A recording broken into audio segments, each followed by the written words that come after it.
All right, all right. We've had enough. Enough of the Twitch spams. We get it. You want us to start the game.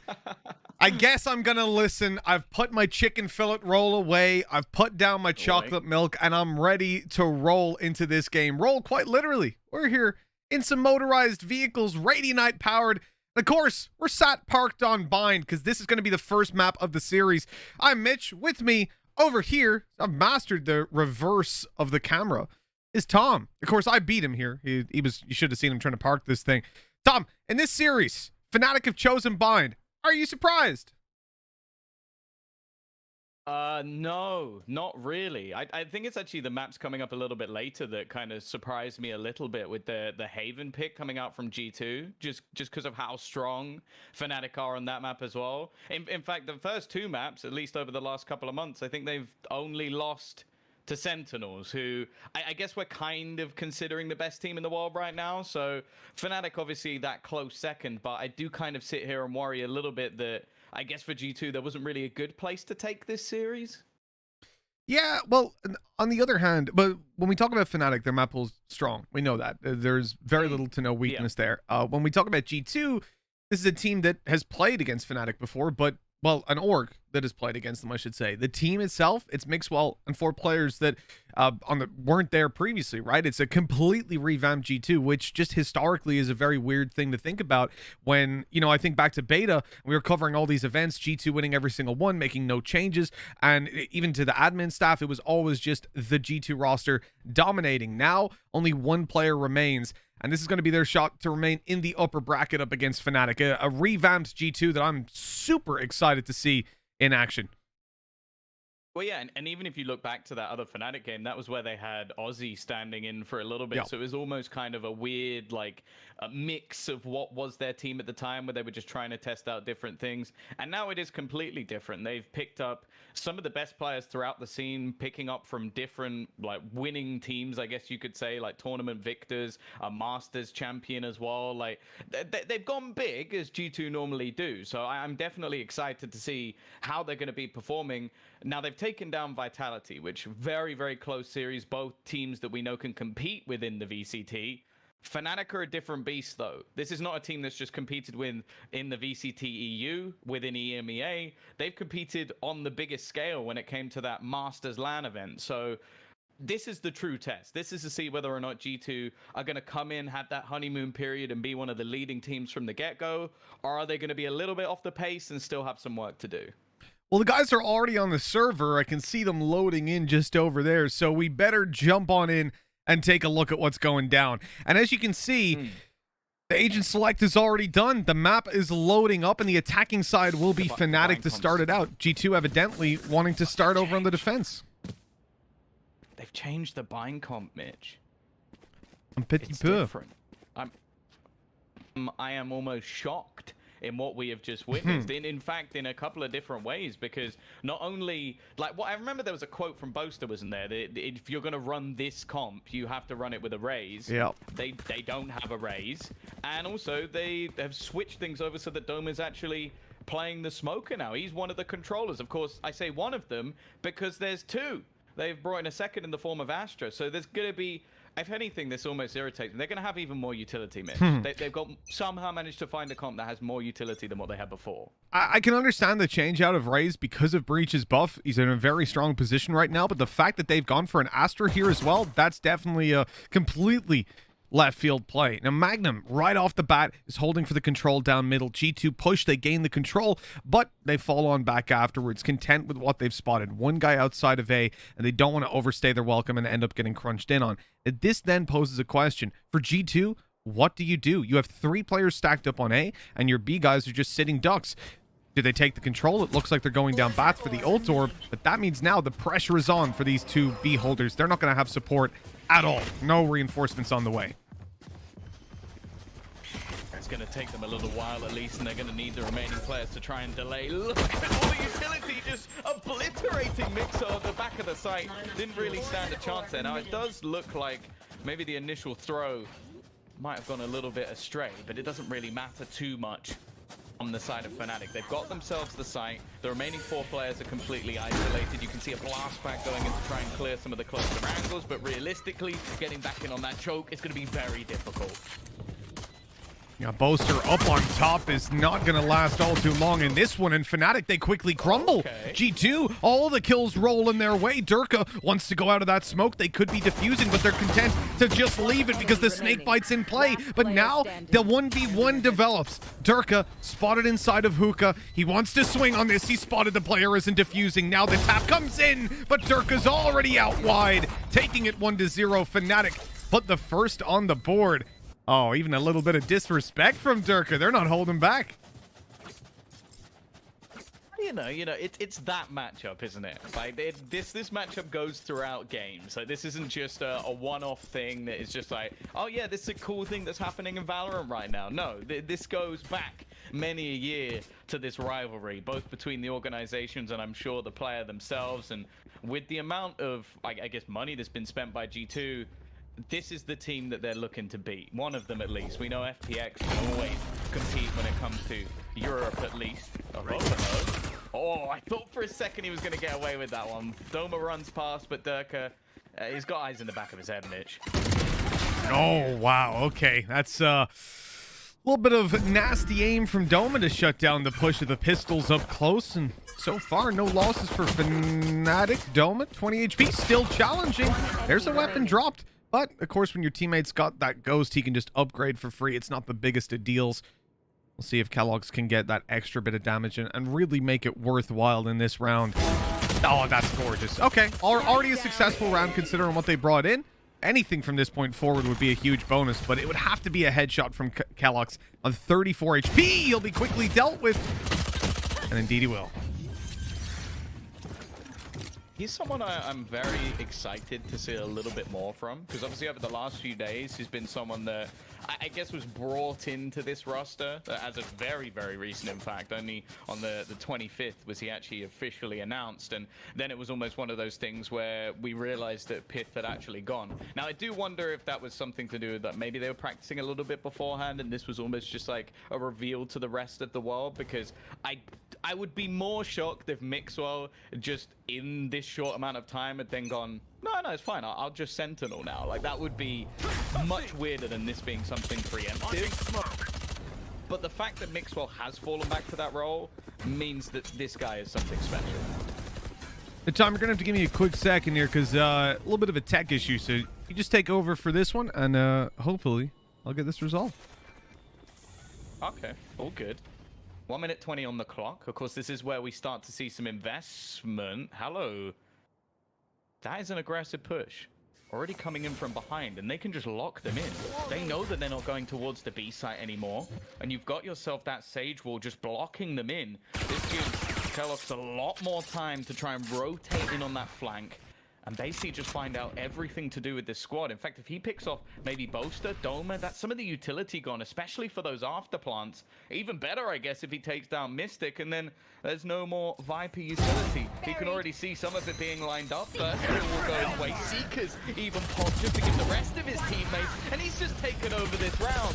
Already coming up with 2 kills, a Vova alongside to clean things up, and now Durka, he needs a miracle. But this is exactly what this man can pull out. A 3rd kill already in this round, a rifle to be retrieved, and you know what? He has the spike. He could actually just fall back to the other side of the map.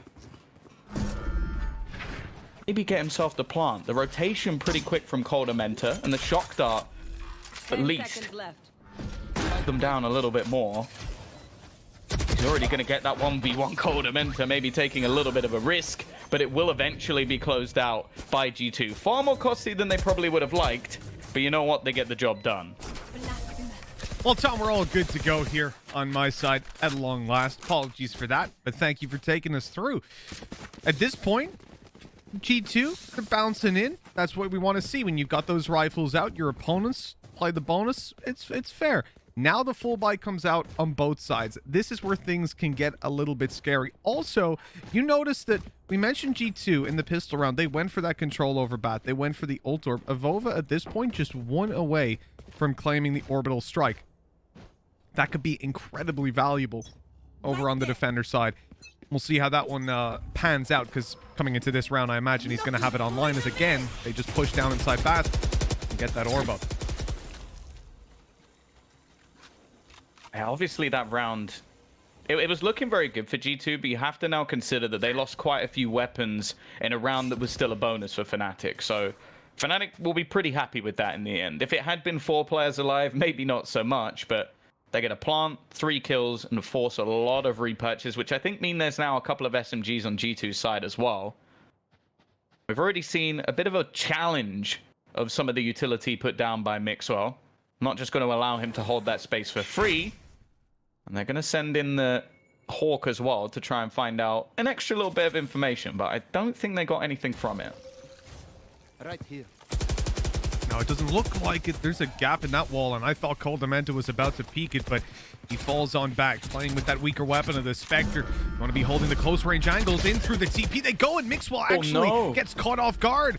The Viper now down, but Coldamenta, quick to pull it back, manages to avoid the aftershock, and now he's just tucked inside. A thorn in the side if you want to move into Hookah. Kellogg's good for one to flash out, but Hookah's already been obtained, and he almost gets dropped because of it. Magnum and Mystic make sure it happens in the end. Now the site is theirs. The plant could come in, but the orbital strike still online. Could be massive, and here it comes, all down from the sky as Mystic swings to try and deal with the Vova. He can't get it done, and there's barely any time to get a plant. Magnum has to get it quickly, and with that kill taking too long, and indeed not even going his way, the round will fall to G2. A splendid round early on, and with Fnatic losing out on that one, their economy starts to get a little bit rougher.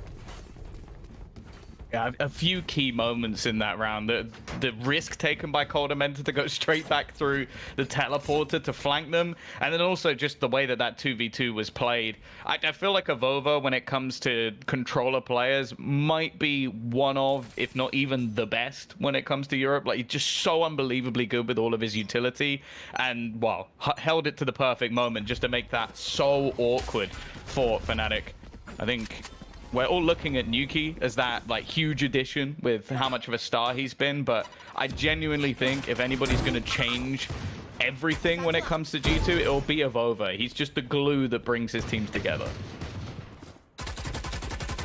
And those ults that they wanted to compete for on Avova are now being challenged for. Fnatic realizing their mistake that Brimstone had his ult up so early means that, well, you might get a bit of a battle down in bat in those early rounds, but G2 wisely just completely give up that control, and through the smoke, Coldamenta gets dropped. That is some shot by Durka with the spam, but as Doma falls, the numbers are equalized. But look at the ultimates in play. We currently have a Viper's Pit online. Mystic doesn't want to use it right here, instead going to play more traditional post plants. They can delay further with the Hunter's Fury as well, so really good delays here towards bat. G2 need to take that control, and frankly just need to hurry up getting in here with the post plant that Fnatic are playing. Time is going to be their biggest enemy, and having already taken down Boaster, they won't expect Magnum to be sat here inside that poison orb and ready to fire away, but he still doesn't get it done. Mystic already burned up his utility, so he goes forward, and here's Durka on the Hunter's Fury, but there's just too many players alive. They're gonna rush him down and take him out. Well handled by G2 from the get-go. I'll be honest, I was thinking that Fnatic had that round. The way that they set up for all of the after plants, the amount of utility, as you mentioned, the ultimates that they had available to them, but G2 stay calm. They're very collected in just picking off the different players, even having the sort of slight change at the end to make sure that the player couldn't die while defusing the spike. Obviously, if you've dodged 2 of them, you know that the third one's not going to kill a full HP player, and there was no panic there. They knew what they were doing from the get-go, so yeah, superb stuff from them. They get themselves the 3rd round as expected, but this is where again things will get a little bit tougher because Fnatic now have a bye. Oh wow. Okay. The bait that comes in there, putting down the recon arrow and swinging with it usually just grants you the control, but the timing was so good that an opening duel now resides with Fnatic. Orbital Strike online, Rolling Thunder, and Viper's Pit. Those are a bunch of very powerful ultimates for the attackers to have, but look at this. They're outside the A site. They've given up all control of B as the defenders have. This is a heavy stack from G2 because they want to get that res online, but here's the Orbital Strike, not actually in on time to get the kill. So they've gotten away with the res, now trading into a 4v4, and somehow Nukia doesn't manage to hit that. It looked like it was dead on to me. They're going back, though. There's no one on the B side, so this is just going to have to be a full retake from G2. The quick rotation available to Fnatic in the scenario is going to set them up almost perfectly, and a lot of the utility has already been used. Now we see the Viper's Pit thrown out, something you mentioned earlier, which is just going to give Mystic these perfect after-plant positions. And I said it yesterday when we were on Ascent, I feel like once his Viper's Pit goes down, it's just so hard to get him out of these positions. Yeah, controlling the elbow, it's hard for you to even sneak behind him because it's such a choke point of an angle. Durka is even the one holding up close, and having a different player hold it is just so valuable because even if he dies, Viper's Pit doesn't fall down. Doma just closes that out inside of Hook, and Nukia has to save. A 1v3 up against Viper's Pit, up against the utility of shock darts, mollies, and snake bites that's still online. There's literally no way you're winning that without teammates to help you out. And so we will end up 3-3. We will be tied up. And this clash of giants maintains a very solid early foundation for both teams. This is pretty much neck and neck at this stage. I'm loving it. It's what you want, isn't it? This is exactly what you want from this series. I know that there's a hell of a lot of G2 and Fnatic fans in the chat. I can see it going back and forth like, this team is trash. I hate this team. This is my team. I love this team. But realistically, like, be honest with yourselves. You want this game to go to 3 maps. You want this game to be as close as it can possibly be. Because what are you gonna do afterwards? Like, what were you going to do? You going to watch the other games? I doubt most of you will. I think you're sticking with this one all the way through. So I'm hoping for as close a series as we can get. And you know what? 3-3 does that quite well. You know what? Just as we're in the lull of it for a moment, we did some predictions before we started the game. I asked you in chat, who will get more kills on map 1? Now, we've had over, 120,000 Michis committed to it, their channel points. And it looks like Durka, 63% of you think that he is going to be the one that top frags over Nukia. Interesting choice, because I'd say it's much more neck and neck. We'll see how that one goes on throughout the game. For now, it's been a push from Fnatic onto the B site, where G2 are just playing that retake. They're concussed. Set up for this previously. Now this time, okay, maybe they'll have a slightly easier job. There isn't a Viper's Pit available to them, and they're already starting to set up some of that utility. In fact, this time, we've actually witnessed Mystic use some of those snake bites a little bit more aggressively. They're not setting up for the afterplants. They're trying to hold on to the control. The timing couldn't have been better for Nuki, though. He's going to find one on the entry. Kellogg's alongside him, and it puts it into this 2 versus 3 scenario, but they need to find these remaining couple of players. One goes down, but it's only the trades, and another round comes onto the board for Fnatic. The lead now within Fnatic's control in G2. Let's just check in on that economy. It ain't looking good. No ults to subsidize it either. You know, a showstopper, maybe the likes of an orbital strike can make a difference in these scenarios, but they don't have those. And so instead, they have to rely on the sheriffs. A very light buy. I am surprised, Tom, that we're not seeing the Marshal a little bit more. It makes sense in a way if you think about the context of this map. There's a lot of close range angles that you can fight on, and the Sheriff will be able to reach one-shot headshot distance a lot of the time. So sure, it's just going to be a better weapon for the majority of engagements, but positioning one inside of Heaven and stuff like that, I thought we'd see at least the one make an appearance. And maybe they want that extra little bit of cash. We know that some of the utility has changed only slightly. Every little helps. That's what someone says. Can't remember who. Not giving them a shout out. But Yeah. They need it. It's already going to be easy openers, though. So far, the pistol's not really achieving much whatsoever. Now, there is, again, a flank coming from Kellogg's, who's going to look to try and maybe sneak a kill or two, earn an ult point. We know how quickly you can earn Sky's ultimate. And see, this is the thing. I know that Avova lives Valorant. Like, it's just all day. His stream doesn't go down unless he's playing a professional match. I don't know how he manages to keep that level of energy up all day, but it's the Ferrari peaks. You just see it every time he swings. It's a headshot. You know, one of the things I'll say, actually, on that Sheriff buy is, in general, thinking about the meta and on the economy, you kind of expect to see it a bit. But when you look at the comp that Fnatic are running, Tom, you're up against a Brimstone, a Viper, and an Astra. Those long-range angles that do exist, such as Heaven or Be Long, are probably not going to be long-range. you're gonna be playing through or inside of smoke. So it makes a lot of sense then why they go for the Sheriffs instead. And they're definitely pretty powerful with them. But this time around, Fnatic do a good job of repelling them. And we have a Defender's timeout coming in. G2 deciding to take a little bit of a breather coming into this very important buy round. I think this is something I want to see a little bit more. I feel like a lot of teams either don't call pauses in the first half in particular, or if they do, it's when there's about like 2 rounds left, and then you're just sort of thinking like, well, what's the point? Like, you can't even win the half at that point. Like, I've seen do it where they're like 6-something down, and you're just thinking, well, you can't win this half anymore. So I like that they've taken it a little bit earlier, given themselves some time to talk. I am questioning why Boaster. Well, what's supposed to buy him? There we go. Okay. He didn't have a gun. I was thinking, is there something a bit spicier coming? But no, it is just going to be the Phantoms across the board, which we sort of mentioned yesterday. I feel like they might have taken a little something back from North America, because I'm not sure that was the norm, at least when we were watching the last VCT. Yeah, as well with their ability on this map, as we said, for the same reason that the Sheriffs would be preferable over a Marshall, you can see that they can pretty much make every single fight a close-range duel. And the Cosmic Divide helps even more so with that. It's going to cut both sides in half, not giving away their intention of which side they want to move towards. And Mixwell, oh, he is in trouble. There goes the snake bite, though. That's going to buy him a lot of time. In fact, it's going to guarantee that they can't push him down, but he can't get out of there either, as he eventually goes to cross, and Doma shuts him out, then waits for the TP and manages to take Kalox down. 4 versus 2 in a matter of seconds. The control has flipped heavily into Fnatic's hands, and they still haven't committed to a site. They have the ability to go back, and in fact, it's going to only be one player defending each of these. G2 very split right now, and Cole Dementa in trouble. Oh my god, that's stunned right onto him. The flash doesn't catch him. He's reset. Oh, they're not even going to clear him properly, and they almost end up losing more than just one player. Avova snuck onto the site too. They might think he's on A. The flash is there, but they still don't know that he's in position.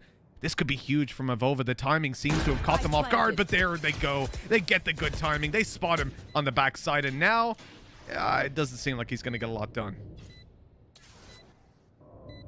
He needs some sort of miracle to bring this one home now, especially with the positioning of the remaining players. You can see a bit of a fallback. He's trying to bait them into peek. You can see Doma, I was going to say jump spotting, but he actually just goes for a full-on peek in the end. Magnum very, very quick to trade. And a 6th onto the board for Fnatic. Of course, I think it's also worth premising this game. Like we haven't really done it so much so far. Of course, we are still within the upper bracket. One of these teams, I believe, just goes straight through to what will be the first challengers. And then the loser has to play off against one of the teams in the lower bracket tomorrow. And that's literally a do-or-die game. Either you go through or you're out. Yeah, and the teams that we've got here are pretty stacked, and I think we showed that with the game yesterday that Fnatic played, where 10-star were still able to do a whole bunch. I think that we have to be honest, like, you don't want to be going to the lower bracket. That's always the case, but especially with the caliber of teams that's around right now. The best chance of making it is to just dominate right here, and then you get to chill out. You get to look at the meta, probably prepare for KO. I presume he'll be in at that point. So there's actually a huge advantage to winning the game here today versus qualifying a little further down the line. It looks like we've got a tech pause here, Tom. A little bit of an issue creeping up, and well, hopefully they get that fixed soon. Although I'm sure G2 are also going to be happy to just have a bit of a breather here, because 6-3 down. We said it was neck and neck at one point, but now it's gone to the stage that we're going to need to see something from G2, or this half can slip away from them very, very quickly. The chat's so quick now that normally this is where I'd go to the Fruit King and see what you had for us today. Like, for anybody who hasn't been here, there is a person who has now come over as the Fruit King and tells us what fruits are good or not. I will say Mitch basically disagreed with the Fruit King, as he put watermelon as #1 on the list, and you don't agree with it. You're not a fan. No, Am I correct? Melons are disgusting. They're. Oh, I see the Fruit King. There we go. He's still here. Still lurking. Still about. But yeah, man. I feel like. Let me just pull up the video again. What was it? It was Bind, Haven, Icebox on that. If you were to describe each of these maps, Tom, as a fruit, what would they be? Start with Bind. What does that even mean? What vibe? If you're sat on Bind and you go, I'm gonna have a fruit. What fruit is it? What does it feel? To me, it's like a date, right? Because I used to always be in Egypt. We had dates there. Oh, I know why. Makes a lot of sense. Because when you eat a date, you then need to teleport to the bathroom because what it does to your stomach after you eat too many of them. How can you eat too many dates? Dude, they're tiny. You'd have to eat a lot. No, it's not possible. So we've discovered Bind is a date. What's Haven? What's Haven to you? Oh, I feel like I'm trying to think of maybe something like a pomegranate, because just when I eat it, I feel like there's too much going on. That'd be Haven to me. Okay. So you're thinking of map layouts where I'm going a very different way with it. For me, Icebox has to be a grape because frozen grapes are goated. But you know what, guys? That's enough fruit talk. It's time to get back into the game. Rev the engines, or I guess we should turn the engines off. We don't want to give any sound cues away to the players because we're about to kick it back off here on Bind. 6-3 was the score we left at. Fnatic were looking pretty damn good, and G2 hopefully be able to bounce back on this one because it's starting to get a little bit scary. And of course, they do just have pistols right now, so this isn't even the round that we expect them to answer up in. We're probably looking at a 7-3 scoreline, and at that point, Tom, we need a pretty much flawless final 2 rounds from G2 to put themselves in a good position, or even an okay one. That's the thing we've almost learned with Fnatic on this map is that it doesn't really matter if they even have a weak attack, which is basically what they're known for. All of those after plants, that's what we speak about when we talk about Fnatic on this map. But then we saw Gambit manage to actually do very well versus them on the attack, and they still won that game with just phenomenal retakes. So there's no get out of jail free card. The only team that has ever beaten this roster on this map is Sentinels. So realistically, we want to see some sort of response from G2 now. Otherwise, we might as well start looking at Haven. Oh, big words from Tom. You talking now, or are we talking the next round? Because, I mean, they've got Sheriffs. There's a Stinger. This half. Next 3 rounds. Can we give an award? 7-5. Can we get an award to Avova, get a trophy? The first man to actually buy a Stinger in VCT, I think. And he has not had a good time with it. Rolling, thundered, orbital strike, and shot by Mystic. But Nukier, he's creeping up behind. There's very little time left. 10 seconds on the clock. Nukier actually manages to stop that spike line, get some kills. And G2, they're way back ahead. The spike's on the floor, and it's done. They've actually won it with the pistols. We were counting them out of this round almost completely. And they've put 4 on the board, answering up here and now, Tom. G2 are back in the game. There you go. I said it. I wanted an answer now. You just didn't believe. That's what it was.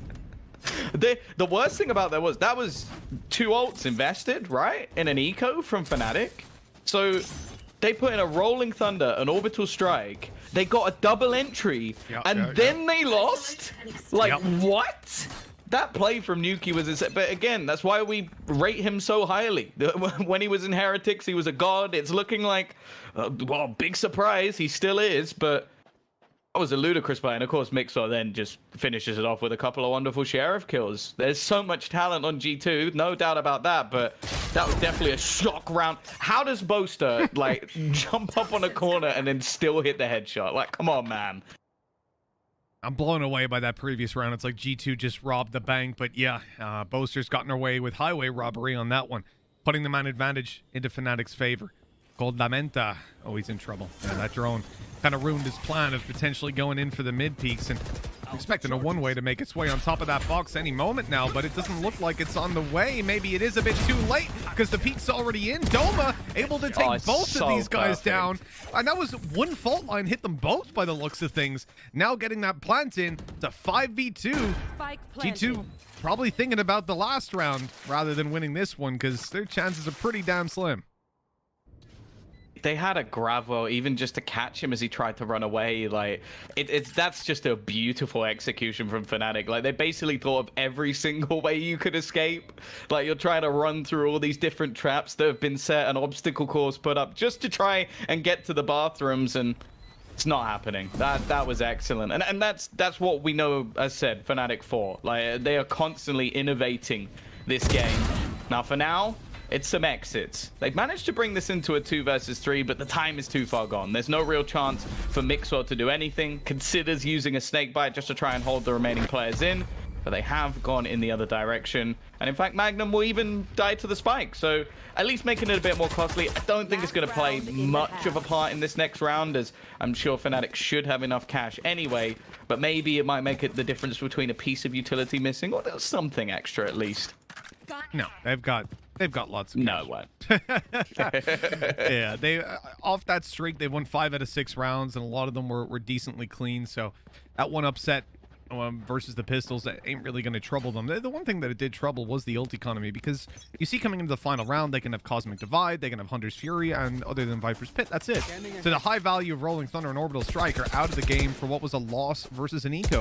Pretty big. Whereas G2, I see a showstopper in play, and sure, Nuke might have been robbed the last time he used it. Again, looked bang on to me, but somehow those players evaded it. I don't feel like they'll be so lucky this time around, Tom. Nuke doesn't miss twice. No, it's unlikely. I would definitely bet against it, but you know, we'll see. We'll see. It happens every once in a while. Now they've gone for the extra players over onto B in the early stages of the round, but I assume, based on the utility being placed on the other side of the map, they're actually going to rotate an extra player over. Mixo, he has to get a kill here, but does Boaster expect him? It's all been a bait. The screen he throws down is just trying to pull him forward. And now they've lost what is, well, I was going to say the majority of their smokes, but then I remember how many controllers are actually on the Fnatic side. I think they'll be okay. Oh, Nuke is up close, but he's getting shut down. The showstopper now out of the round completely. Kellogg's flashed up and dealt with, and this A defense yet again seems to be just crumbling. The final remaining defender being Avova, who's now smoked off, considering the peek around. And there's the Viper's Pit. That's going to allow him to spray pretty much for free with this Phantom. He gets the one, but then shut down right after. Mixwell through the smoke trades it back, and this is winnable yet again. Hunter's Fury online for Fnatic. That's going to help them in the post plans. They need to be very, very careful. Actually, look at the HP on these G2 players. If they don't take too much damage in the initial fight, they can still tank the Hunter's Fury. So Doma needs to get something done here, or the round is going to fall apart. There's the Hunter's Fury popped. Doma knows now that they're both off the spike. He's being pushed down on and loses out the duel. Durka needs to peek wide. He's got 33 HP, no time and no life anymore, because Mixwell's brought a big 4K into the last round of the half. It is 7-5 going on to the defending side for Fnatic. And considering they won the pistol, Tom, this still remains pretty much neck and neck. I think the streak of 4 rounds definitely put things in doubt, but man, that's some good. I think the thing that's impressed me most, especially with how minimal the amount of time we've seen the practice of this squad, obviously all the changes that have happened, like we sort of spoke about it earlier, that this is a completely new team other than Mixwell, but I think you also have to talk about the fact that Mixwell is playing a completely different role. Like this is nowhere near what he was doing before, still putting in some high impact rounds though, a 4K in this one, and some decent retakes and synergy between the players. So yeah, consider me impressed, especially when you remember who they're up against. So this is the team from EU when it came to the second Masters. So expect a lot. Oh, Doug, that's risky. He did not expect anyone to peek him there. The first loss of the pistol round. And now we go in a favor for G2. It would do a lot if they can manage to win this. Pretty much equalize up the score lines for them right off the bat. Fnatic still not fully sure where this hit's going to be coming in. There's 2 players on the B side. Boaster seems set to get that information. There it is. He spotted 2. They can always take the teleporter, and indeed they will. Going all the way around and taking bath control. This seems like a very telegraphed play, though, and indeed it is, because it's a fake. G2 want to go to B, but Fnatic haven't fallen for it either. No, Magnum's pushed up into the bathrooms. If anything, this just gives them the key that it's not going to be an A hit unless they've doubled back into mid. So unless they're going to try and do a ring around the Rosie and go back through the teleporter again, Fnatic know what's going on. 30 seconds Oh yeah, left. they've got that information to play with, and Boaster in a sneaky position. If Mystic fires off, even if he doesn't, Boaster's going to catch them off guard. Good for one to start it off. Doma with another, and they walk right by Mystic, but luckily it gets checked still by Avova, and another fallen player. It's Magnum all alone. Aftershock to work with here, and he's going to pop it out. Avova needs to move out of the way, and he's got barely any time. 6 seconds on the clock. Magnum is just running it down. No time anymore. He has to find the fight. He has to run after. And hiding in the corner. Magnum will just about get away with it. 8-5, the last second, and he finds the kill. Whew. That was close. There's so many things to mention in that round. Firstly, it has to be pointed out that Magnum was the person who gave them the information in the first place and was the last man to get into that site. So the fact that he clutches out in the end is huge. But also, how did Doma survive in the middle of the site as long as he did? Like, it doesn't make sense. He just seems to be ducking and weaving, finding kills as he does it while being completely surrounded by players. Superb stuff from Fnatic, a team that almost became the meme of losing pistols. They've got both. Maybe they've fixed it. That's been their primary focus in the downtime. It gives you a huge advantage, and provided they don't lose to this eco, you'll see that in the form of basically a 4-round lead over G2 before taking any buy rounds into consideration. And that's, I mean, that's all that's separating them basically at this point. So, Enemy tag. godsend for them in such a close game. I do wonder though, G2 strike me as a team now with the roster that they've got, that on the attack side they'll be incredibly strong. So I don't think it's going to be quite so clear cut for Fnatic, and really they need to be walking out of this round with pretty much all their players alive. They may only have one duelist, but Duelist has been one of the best players in Europe since pretty much the beginning of this game. So I'm definitely in belief that they can pull this one back. Doma 30 seconds left. going to be smoked off, but he's in position here. Not a lot of time left, but they're going to try and get themselves at least a plant and a little bit of extra cash. But there's still a lot of utility available for Fnatic. They love setting up for these retakes. We're already going to see the aftershock going through. But you can, I was going to say you can tank the first blast. You can't tank two, though, Coldamenta. An ambitious play, we will say. Oh, the shock dart with the flash. Good night, sweet dreams. Kellogg's is out of here. Still, no player dropped over on the Fnatic side. They're doing well. And it looks like they might finish that way. Indeed, a flawless round from Fnatic. Putting 9 on the board and making sure that they can definitely play a bonus round coming into the next. Flawless. Yeah, as said, this is something that impressed me even when we were looking up against the likes of Gambit, which I think comparatively to what we're looking at from G2 right now, we're a team that has been together a very long time, has incredible synergy and individual skill, and Fnatic were doing exactly the same against them in the retakes. They're just exceptional at coming in together and basically just working their way through the site methodically. We saw all the different pieces of utility, the shock darts thrown through, the aftershock to make the plant awkward. Like, they just have a plan in all of these rounds. So it's not like with a lot of teams where you almost feel like the after plant is the be all and end all. Versus Fnatic, you really have to be so strong in those after plant positions. There. Oh, wow. Okay, the firing squad off the bat. And I don't know how Dirk has survived as long as he did. One way to make weaker weapons work, but a good trade by G2 to pull it into the man advantage. Now remember, Fnatic's goal here is to get probably 3 kills. If they manage that, that's a successful round on a bonus. You don't expect to win these when you have Spectres, but you'll still give it your damn best shot. And G2 showed us earlier that never mind Spectres, you can win it with pistols if you really want. Now, completely isolated here is Mixwell in Bathroom, and Magnum has pushed the full way through. They know that they haven't cleared out Bathroom, but with the presence on B, they might not end up clearing it, and Mixwell could have a really early flank, a really unsuspected flank on these players. In terms of the round, though, I think the most clinical thing is whether or not Doma is going to be able to do anything in this spot. only with a Spectre in hand. As you mentioned, Molotov will at least buy a little bit of extra time. And I think you are correct in saying that Mixor's flank could be perfect, but instead they go back, and that could be a problem. Now Magnum's watching and has spotted those players as they look to wrap around. Of course, Mixor called it, it's clear, doesn't know that anybody's lurking in the back lines, but they don't expect him to be as deep in the site as he is. It leaves seconds left to get that spike down, but the remaining two players shouldn't be able to do anything about it with the current spot, and Mixor just blocking off, making sure there's no opportunity for the remaining couple of players to get kills. 4 players alive, no shenanigans this time from Fnatic, and a much cleaner start to the half for G2. Yeah, most definitely 6-9. I mean, when you look at how things went in the previous half, it's identical, right? Again, for those of you at home, the names at the moment are swapped. So if you look at the timeline in the middle, it's upside down, essentially. So Fnatic won the pistol, they won the follow-up, and then they lost 3 rounds in a row. Now, again, G2 have been very good at bouncing back and repelling that bonus round. But here's the buy round that they need to deal with as well. And it might not be so easy because Fnatic have so much money to work with. They didn't need to invest anything into the previous round.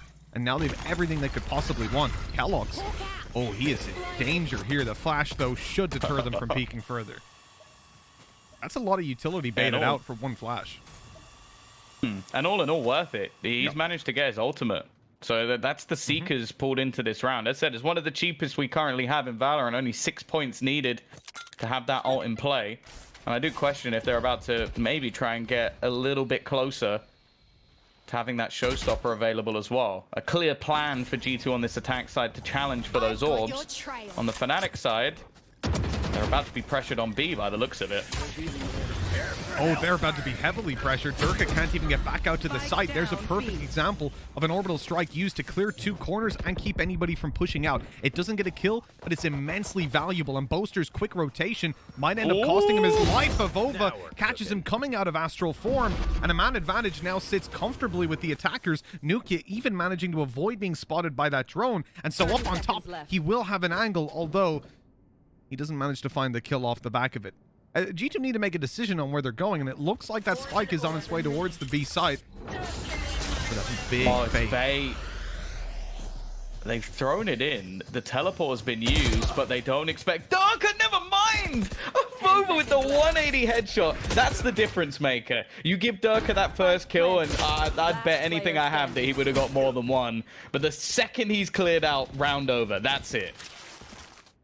Yep, exactly. The 1 versus 4 is unwinnable for Magnum right now, and the round goes to G2. This round is making me very happy because there was no secret back in the beta days up until the end of G2's reign that I wasn't a fan of how they played necessarily. I think their mid-round was incredible, the way that they worked off each other, but the lack of cohesive structure always hurt me. Looking at this here, G2's plan, they've done something that we always critique teams for ignoring, which is Fnatic love to take bathroom control. They love to fight for this because of the orbs, especially with this composition. When you can get the orbital strike, the rolling thunder, these ults online are so valuable, but G2 have the same. If anything, they probably have a better set of ultimates to use in terms of round-to-round impact. And they go and fight for it in the early stage. They steal that ult orb from under their nose and cause a whole bunch of utility to be used up, which is just leagues better than what we had seen from the old roster back in the day. And I think I'm already starting to become a fan of this team. I think as well, like, one of the other criticisms that was always there is it seems like almost like the too many cooks. Like, there were too many people seemingly making calls.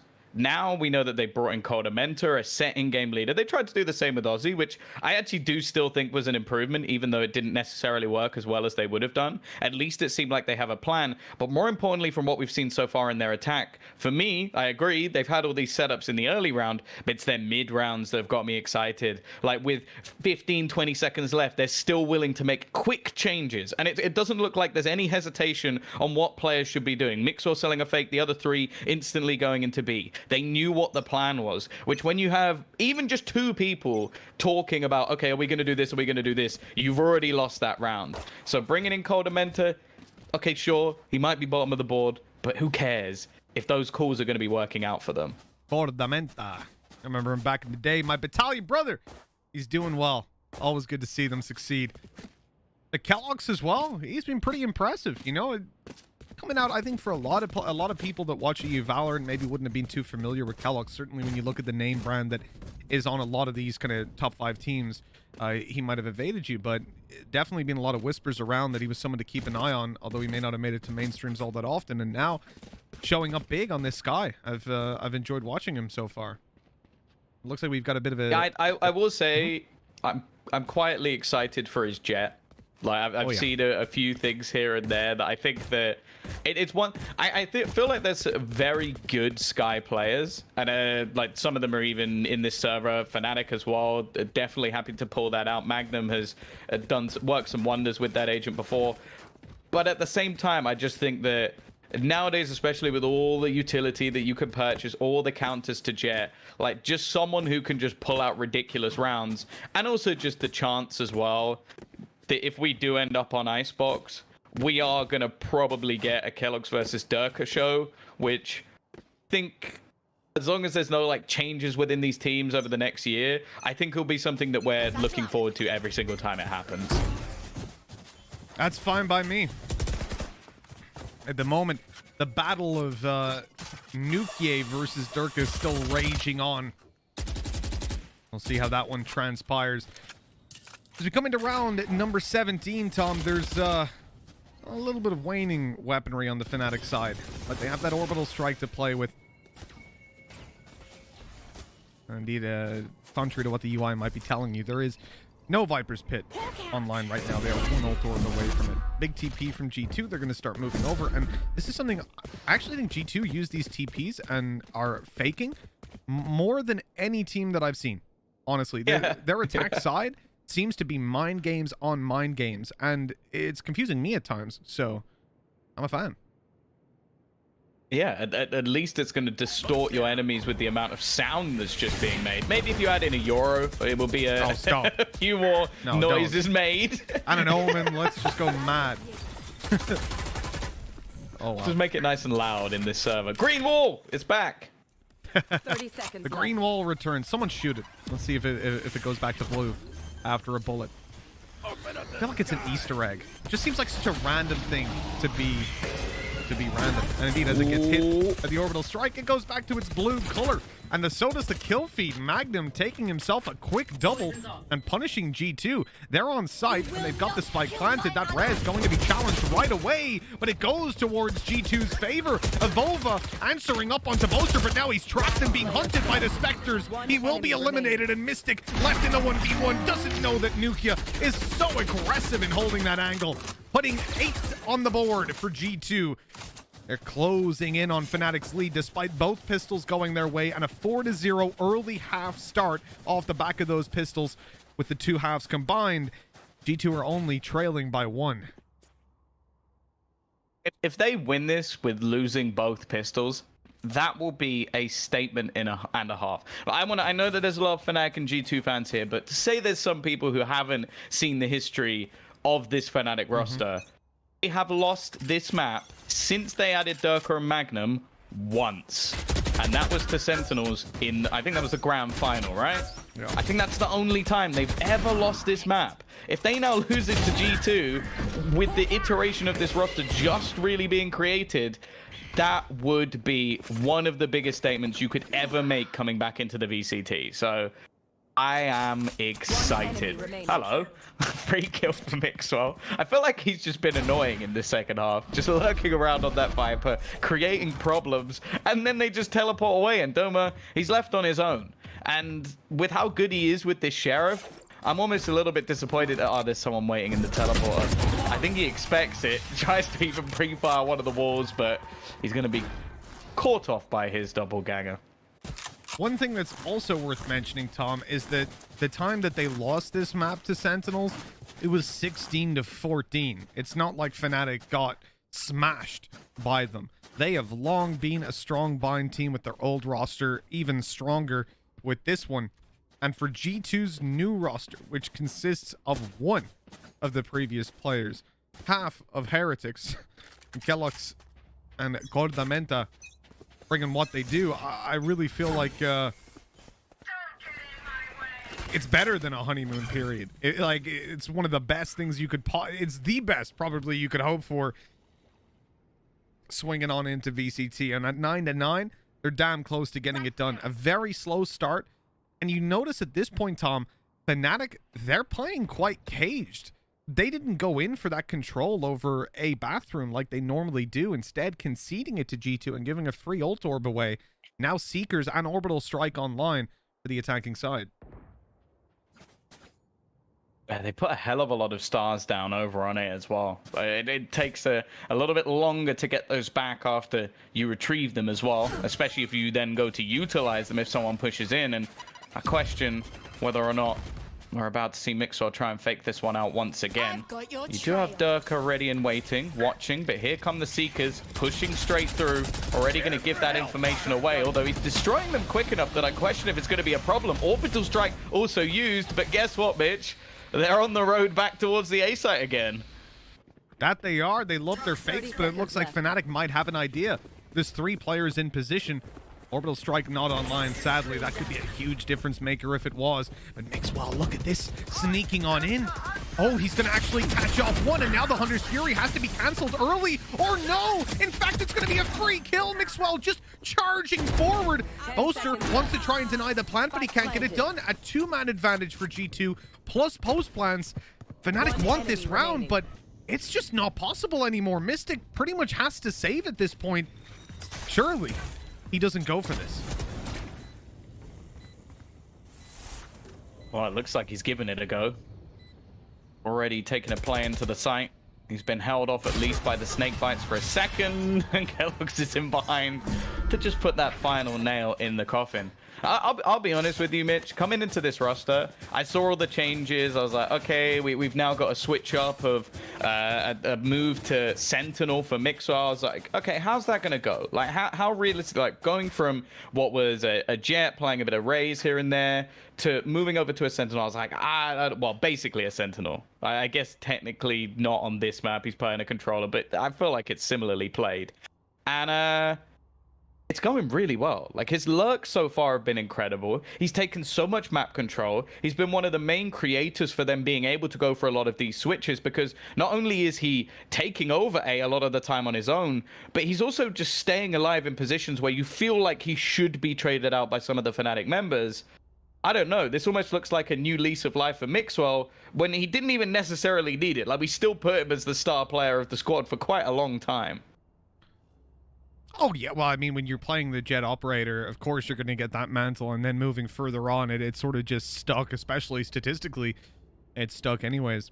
But at this point, I'm loving his Viper. I think it's interesting to see him adapt to that new role, and something that we've long critiqued or long stated, that players need to have that extra depth. You need to be able to do more than just the one thing, and I think this is almost evidence of it. You could say it's working all right. 19-11 right now. I mean, the question asked in chat was Durka or Nukia. Which one of those two would have the most kills? Still a very even battle, but I didn't expect Mixwell's Viper to yield such high results. Well, luckily you didn't say who has the most kills in the game and then put those two down. It would have been a decent guess at the beginning, but at least for now, seems like Mixwell's running the show. Now we're going to see them take over at least some aspect of the site, but when you look at the remaining players of GT, like, I feel like I'm almost having to start to work out where they're going. Like, okay, they've started off over on A, but there's people waiting outside B, so that means they're probably going to go B and then maybe go back through the teleporter and go A anyway. Is that the plan? You're a brave man to try and anticipate this, and I imagine that Boaster's brain is even hurting and attempting to comprehend what his opponents are doing. Right now, he's just stood outside that Viper's pit, staring in, wondering how many enemies await him. And it looks like his foes have been spotted, at least 3 towards B. Doma in a bit of trouble here on the long-range duel with the Sheriff. And Mixwell, he was almost in trouble himself. 30 seconds left. Manages to sneak away, giving away the fact that there is still control here, and they're rotating. They're fully committing to this, Tom. G2 love their mind games, but there's still 2 guys in position. Fnatic haven't been so... What was that? What? What? I mean, he can see him on radar, I guess, but that was disgusting. And now Magnum, go on, get him through the smoke as well, Mixwell.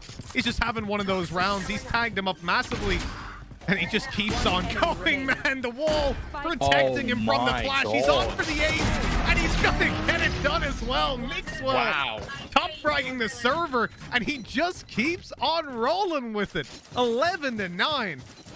G2 are feeling good. Okay, no matter how big a Mixwell fan you are, don't lie and tell me you thought his Viper would be this good. This is ridiculous. He is schooling Fnatic at the moment. This is our best. This is our EMEA representative, or one of them at least. They're winning on their best map. I am blown away. If they don't close this out now, I'll almost be a little bit sad. Well, Boaster's going to be having words with you after that comment, Tom, but I won't say I agree, but I can see where you're coming from. No, 11-9. This has been a fantastic game from G2 so far. And let's be very clear on this. This is the round that could win it for them. It's a full buy for Fnatic. They've invested in. G2 guarantee themselves an overtime by claiming this one here right out of the smoke. Mixwell, he is feeling it, running in, stunned up as he was. And now we're looking damn good. The plant in for G2. Mixwell keeps going, man. No. Somebody stop this guy. He's trapped under heaven and still good for a third. Out for more. And robbed of an ace purely by his teammates getting kills. It's Durka running for the hills. He's out of here. But Kellogg's again. That nasty player coming up behind. Looks like Durka was ready, but at this point, it's just a consolation prize. He's running for the hills to save the weapon because it is 12-9, and Fnatic, they're in a pretty shaky spot economically, with G2 only needing one more of these attack rounds where they've looked so damn good. Oh, it almost feels like the Jaws theme should be playing right now. He's being hunted. Just down from behind. Is he gonna check? Easy stuff for Mix. 9 kills in 2 rounds. Wow. In 2 rounds. It just hit a whole new level. He's 28-11. And it wasn't even an eco that he did it to. It was like a comfortable Spectre, Sheriff. They had armor, like they had stuff to work with. Not a full eco. It wasn't classics that he aced. And then versus a full buy, I cannot believe that he just ran out onto the site like that. They had flashed back site, so I guess he thought, oh, this player will be full blind. He wasn't, but still, he gets all 3 kills in that and then finishes with a 4K. It's disgusting. It really and truly is. Mixwell outshining someone like Nuke. And on a Viper at that, 12-9. We move on, Tom, and this could well be the final round. Oh, Durka, he's already knocked down so desperately low, just trying to escape out the slow and give him just that at least. Vova's still looking to put pressure on, but we know that that TP behind them, they've been utilizing them the majority of the round. In terms of ultimates available, we still see that Viper's Pit, of course, is being farmed up pretty much. Mystic spot, though. This could be... How's he know? He didn't even check anywhere else. Just swings straight out. Mixo again. God. He's just on fire. I think that's his 30th kill in this game, dominating Fnatic, and now it's left Durka down to just 16 HP, or 12 HP even, or 1 versus 5. This is done. Bind for the 2nd time ever in Fnatic's history with this roster is going to be taken away by what is a brand new G2. And Mixwell to get the final kill. It suits. It really does fit the series. Wow. 31 kills to close that one out if our math isn't absolutely terrible. And that was one of the best maps I've seen from Mixwell, period. And I'm talking, I've cast this man since the start of the beta when they were dominating. And he still, I don't think, ever looked that good. This is a vitalized G2, a revitalized, I should say. And I'm really liking the look of it. Bind going to them. And think about it, Tom. When we talk about Sentinels beating Fnatic, it was 16-14. G2 have just beaten them in far more dominant of a fashion than the team that's widely considered to be the best in the world. And lost both pistols. Like, says it all. You need one of those things where it's like the guy just throwing all of the notes into the air, like just all of them just gone everywhere. Because you go into this series, even as a G2 fan, I think you look at Bind and you go, that's Fnatic's map. Like, what are we going to do on the other two? Did you expect that? Like, come on. Like, I don't think there's any prediction that could ever have been made that would have thought that that would happen. And then Mixwell, well, you gave us two options, Mitch, of who's going to be out, who's getting the highest frags. It turns out the third was Mixwell. Like, that was it. It was option C all along, as that man was by far the best player in the server when it came to that attack. Unbelievable performance. And now we go on to their map choice of Haven, and I honestly don't know what to expect anymore. Yeah, the other thing that's worth mentioning, Fnatic had the higher seed, which means they got to pick two maps, essentially. They got Bind and Icebox being the third, so they have a huge advantage, not just by being the more experienced team coming out of Masters, but also by having two of the three maps being their choice, as much as they got whittled down towards the end. So Haven is a comfort ground for G2, and well, I mean, I'm sure they're able to do it on Icebox either. Fnatic have got to be scared. They're challenged back against the wall. The first time in a long time we're seeing it within the EU scene. I am overjoyed with the game we just had, but it's time to go to a break before we get into Haven. Shout out to those of you that picked Durka as the player with the highest frags. I'll tell you what, Mixwell's going to be in the next prediction. He's going to be there. We're going to figure out who he's going to be up against. Maybe Doma, but be Mystic, you know? Put your boy on there. I could do. We'll see. We'll get the predictions rolling. There's a giveaway going on. If you want to go down below in the chat, you can see that. And we'll see you guys real soon, because map number 2, it won't be long now till it's starting, although I guess the players will want a little bit of a breather after that one.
Well, Tom, it looks like we're ready to jump back into the action any moment now, and I'm not surprised it was a little bit of a break there. Certain people are going to need a breather, and I'm sure Mixwell's going to need to do some wrist exercises after that one, because he's got to be getting cramped up. 31 kills on Fnatic's best map to have the most dominant victory versus the #1 EU team as it currently stands, although things might be changing, because G2, they're coming for that title again.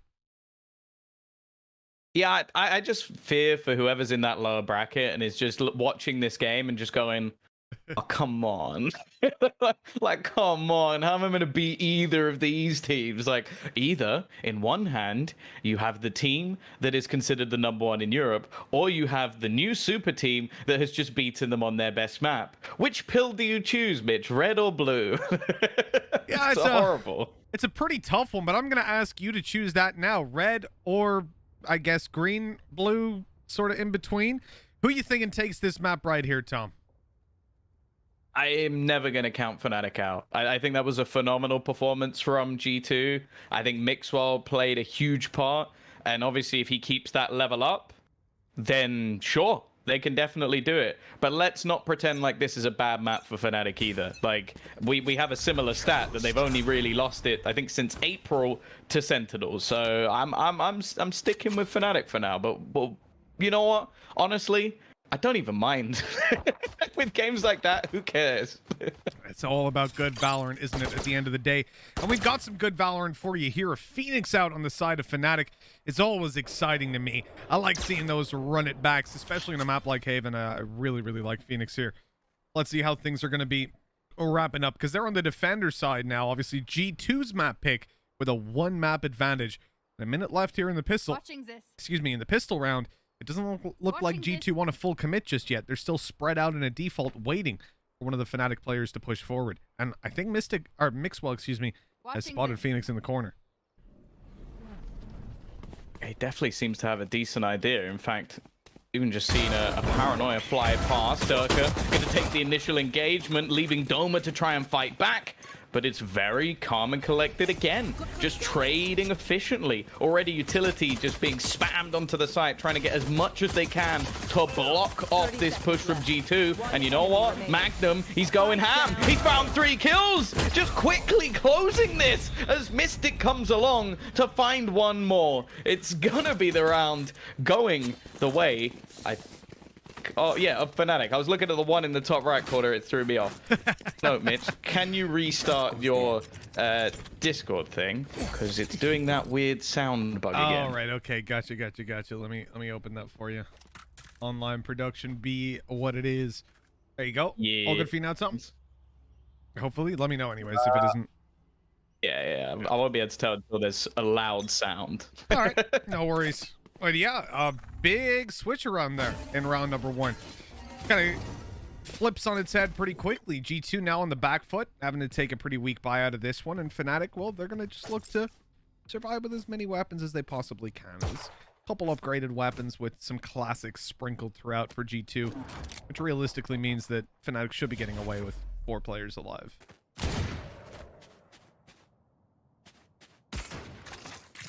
Yeah, I almost like, of course there is investment here, so I don't just want to talk over this round, but I am just looking at the composition that has come out for Fnatic, and there are some pretty drastic changes from what we've seen before. Firstly, a Phoenix being brought up is not something that I was necessarily expecting, especially with how good Doma's Sage normally is on this map. That's definitely a surprise. We've seen them switch over to a Cypher, which I think can kind of be expected maybe preemptively with a lot of the new changes that has come in, or just like the Jet change that happened as well. That could be a possibility. And also the Sova being added back in, something they did previously as well. Yeah, a lot of mix and matching. As I said, the Phoenix is something I'm a big fan of, seeing when it comes to Haven. The rest of the changes, I'll hold my breath on that. I still like Sky a lot more than I like Sova, but we'll see how it rocks. For now, oh, that's a risky peek by Magnum, and although the rest of the kills seem to be going their way, damage is done here for G2. If they can get one more kill out of it, it would have been a nice round, but they don't. And as Durka only had, I think, a ghost coming into that round, he should be able to pick up a weapon. I guess he already has one. Something else as well is that I'm using VLR for this because I was thinking about it. I was like, have I ever seen Mystic play Sova? Oh. And according to VLR, the answer to that question is no. That kind of makes sense, actually. Yeah.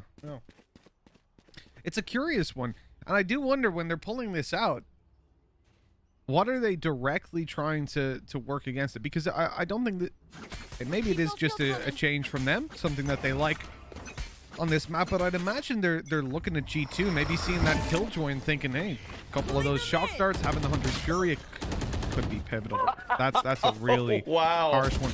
The key thing here is that you have an operator invested into for Durka. In a round like this, it doesn't have the same context of being a bonus, because sure, he can take Bladestorm in next round more than likely, but when you buy that operator, it's more important to not give it to your opponent. That's more so what you're looking for. So you want to win this one. Durka is pushed all the way down on C, so they've gotten value for that weapon, but with the rest of them having weaker weapons in the form of Spectres, they're on the A side grouped up. They're trying to use numbers to their advantage, but with G2's very slow play and fake heavy presence that they've had on Bind and carried through to Haven already in the early stages, this is going to be really tough for Fnatic to actually get value out of, especially with Magnum spotting them still outside of A. If they decide to go where they seem to be towards B and C, then, well, this operator's going to be in a lot of trouble. Oh, but they're gravitating back into A. I've got your trail. Well, it's been spotted, that's for sure. We're going to see the Seekers once again thrown out. This time, Coldamenta manning that agent. Magnum in the corner, but he's left so unbelievably blind. The execution clearing most, if not all now, of the defenders. And while Durka, he just has to hold on to this, because you mentioned, like, okay, potential for the Bladestorm. It has to be added as well that is one of the ultimates that has become more expensive. Like, it's a lot... Well, it's a lot more inaccessible for a lot of these players, especially in the amount of rounds that you have to try and farm up these kills. So he's only got 2 orbs. So he's definitely not having it in the next round unless he's going to kill everyone else. Yeah, I was blind calling the Bladestorm, presuming that with ult orbs, kills, deaths, that sort of stuff, that obviously I haven't been keeping track of every single player and where the kills are at. So I was just guessing that he was close with that operator buy. But, yeah, as you pointed out, he isn't. So saving this is essential, first of all, but also very risky buying it in the first place. If you lose it, your bonus round leaves one of your teammates with no weapon to play with, essentially. Pretty ludicrous stuff, but hey, they do save the operator through, so it doesn't end up costing them anything. And this is where the full buy comes in for Fnatic. G2, they win the previous round, they get it done. It's not that... It's expected, right? But this is where they have to also win if they want to be bouncing back. Because Fnatic, they get the weapons in hand, and things start to get a little bit scary. Yeah, I want to add a small side note as well, that while this has been going on, Ascend has already finished their series versus BDS. 13-5, 13-5. Dominant. Ascend beat BDS, I presume. Yep. Yeah, smashed them. Wow. Oh my god! Stop facing Nuki there! Stop facing him there! Coldamenta about to put through the little tiger, and it already baits Magnum after the open. He was peeking to see what was going on. Doma domed through the door. The 4 versus 2 remains. G2, they've got some pretty impressive control right off the bat. Cold Dementa's flash covers the crossover, and that's not the ideal time to take the astral form. Mystic's all alone. His one shock dart, he sold the other so he could buy this Phantom. And well, he's being spotted as well, so the information there to play with for G2. Although he baits them out into at least being able to take that back fight, they're too quick to swing. This is suboptimal, you would say. That round didn't quite go according to plan. Yeah, for sure. A lot of players getting caught out. It seems like the aggression as well that Fnatic are attempting, it just isn't working. Like Nuki now, like all he's really doing is just setting up shop outside of A, watching into the sewers, and that's 2 free kills 2 rounds in a row. Like it's been almost too easy for them thus far. Again, I think that the calling and switch ups that they've been playing in a lot of these rounds again has looked phenomenal. Well, we're waiting for a response. Already, they're gonna know that there's at least somebody outside long, but the problem is with the pistols, Mitch, well, unless you're going to be hitting some pretty impressive shots with the Sheriff, you're probably not winning that battle. I think you've just challenged Fnatic now, Tom. The G2 fans might be mad with you in a second. There's the first for Durka. He's known to be down below, but ready for the jump. 2 on the board, but only 2 players remaining for Fnatic right after Avova's heroic stand. Boaster's on side, I noticed, creeping into the corner. The backside going to be cleared out, and Boaster now remains undetected. The smoke actually covering him. He's able to take himself almost a double. One more bullet in the magazine, and Kellogg's was in a lot of danger. And he still is. With low HP and Mystic having a Vandal, this can definitely go towards Fnatic. Even the drone to play with just to clear out this smoke in the close corner. He's got Did he tag him? No, he didn't. He spotted both though. And there's the second. He's got the tag. Now, shock dart to come in. Doesn't actually pop the Hunter's Fury, surprisingly, but obviously doesn't know just how low he is, I guess. Standing ahead. Looking like an opportunity for a free kill, but instead just trying to almost find these picks of over, looking to try and bait him out with the pistol. It's going to be the peak. The first goes his way. The swing was a little bit risky. Well, not risky, but rusty, I guess. It didn't quite connect instantly, but Avova, he gets the job done. I believed for a moment in Mystic. G2 still managed to convert the round, but again, you have to say what they had in that round. It was just pistols. So the fact that that comes so close is still a phenomenal round for Fnatic. Yeah, it should never have been that close at the end of the day. Also, one quick note, the Hunter's Fury being popped or not being popped kind of makes sense when you look at the fact that it was a jet as well. You throw that out, your ultimate just gone in the 1v2. It's a risk that he didn't want to take, and I presume there's some greater plan for it here on the Fnatic side. You take a look at this defense on how it's set up. Not playing on the B side at all. Pretty much just spotting it from the C connector. And the C side just covered in traps for a dash to come in and space to be seized. But G2, they're not ones to run in blind. These guys have had some of the slowest attacking sides that I've seen. And again, very different look to this squad than what we'd seen before in any of the previous roster iterations. Durka finding the opening, though.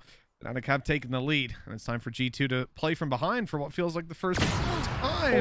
It only gets worse. That's a Durka peak. That's what we like to see. Already managing to find an important kill, and we've seen the Seekers expended Boaster. He's been caught quite a few times. The utility in hand. Mixor seems to punish him every single time. Now the Hunter's Fury goes out, trying to hunt down Nuki, who will pop his heals. The res even coming through to turn this back into a 4v4. What was looking strong might turn back, but Durka is attempting to do all this all on his own. Doma's ult is killed off, and still an opportunity for G2. Another kill for Durka, putting 4 on the board. Avova in with a big kill. That nano swarm, it doesn't matter that it's missed because Mixwell swings on it, and as the Killjoy ult pops, Mystic is alone. A miracle round from G2. Avova going huge to put them back in a spot where they can win it and put 4 on the board. After Durka's valiant attempt, finding every kill along the way, they won't get the round. Wonder how many times there's been, even just in the history of this roster, where Durka's got 4 kills in a round and they haven't won it. Like, that has got to be infuriating, doing so much with the operator. And now the problem is that going into the future rounds, okay, sure, it's definitely not as expensive as it used to be, but it's not a cheap gun. So bringing it back in is not necessarily going to be easy. Now, I'm looking at the investments coming in from Fnatic, and you might think, okay, they're actually putting a fair amount into this one. I think we might be seeing a Blade Storm, Mitch. It's kind of looking that way, isn't it? Kellogg's, double Blade Storm battle, but Durka uncharacteristically misses the right click. That's a big advantage for G2. Fnatic not having a lot to play with here. Mystic on the saved weapon, only good for 1. And this is another G2 round, putting it 5-2, unless there's a miracle up either Doma or Magnum's sleeve. Oh no. Oh no. Okay, we got there. It's fine. Just forget the first 6 shots. It's only the last one that matters. And Doma, well, Doma does it in 1, of course. He's just showing off. He doesn't need too many bullets. It doesn't matter, though, because Avova's there again. I feel like he's almost just like the silent hero of a lot of these rounds. Like getting himself multi-frags, cleaning things up to make sure that it works out for this squad. I'll say I'm a little bit disappointed we haven't seen his Astra yet, because it is just horrifying. I still remember sitting in some of those tests the first day that Astra was released, I think I got knifed in the first round playing against Astra because that man was on the other side, and he is mean. He's pretty good. Yeah, he's all right. On the subject, hold on. No, this is going to be a peak very early on. Durka going back out and taking Mix while dashing out of there. And that's the man advantage. Now, Durka with this operator, he's already... that was a hit. Very low HP. The shock dart not going to yield any results as Kellogg's goes back for a heal. Heaven TP. It's actually brought to completion. Evolva's up here. This kind of forces them off the site. The paranoia and the flashes that they have on Sky put them in a very awkward spot. Mystic's down. Kellogg's, well, he didn't want to be down, but he is. Couldn't quite make it all the way up. And you know what, Durka? Excuse me. It would go in the highlight reel if it landed, but not this time around, sadly. G2 have a man disadvantage on this retake. So despite the fact that it's been kind of a... It seemed like a powerful start. They're on the back foot. That wall leaving just a slight gap could be everything. Never mind, Codamenta just gets ball banged by Durka. No heroics this time, and Fnatic, they'll stick the retake this time around. Potentially looking to try and retrieve some extra weaponry. They are going to make sure that that operator will be continuing into the next round, and even going to farm up an extra ultimate orb as well to make sure Doma can have that run it back as soon as humanly possible. Doma's been having a pretty rough time so far on the Phoenix, actually. Yeah, when you've got him in play, you got to be seeing a lot of value, really. The upside of having a Phoenix who's dominating is even greater than a Reyna. Because I guess Reyna provides no value to the rest of the team a lot of the time. But for Phoenix, having to run it back and being able to have a 6th man who just entries onto site is unbelievably valuable. Also, shout out, you just saw Nuke. Did you see the glitch? It's been there since day 1 of beta, where for some reason there's like a texture thing when you swap to a player who, as they're taking out a slow orb. It's a little thing, but gives me nostalgia. You're all about the little things, aren't you, Mitch? Moving on. Wow. Durka looking to try and take a little bit of aggression. This has not been where they've been too successful so far when it comes to A-site plays. And for 2, they're going for the same execution. This is something they've attempted a multitude of times now. Doma straight back in. Does he realize that Kellogg's has already crossed? I think he has. Just opts to back out into the dark cover and not take too many risks here. Waits for Boaster's support.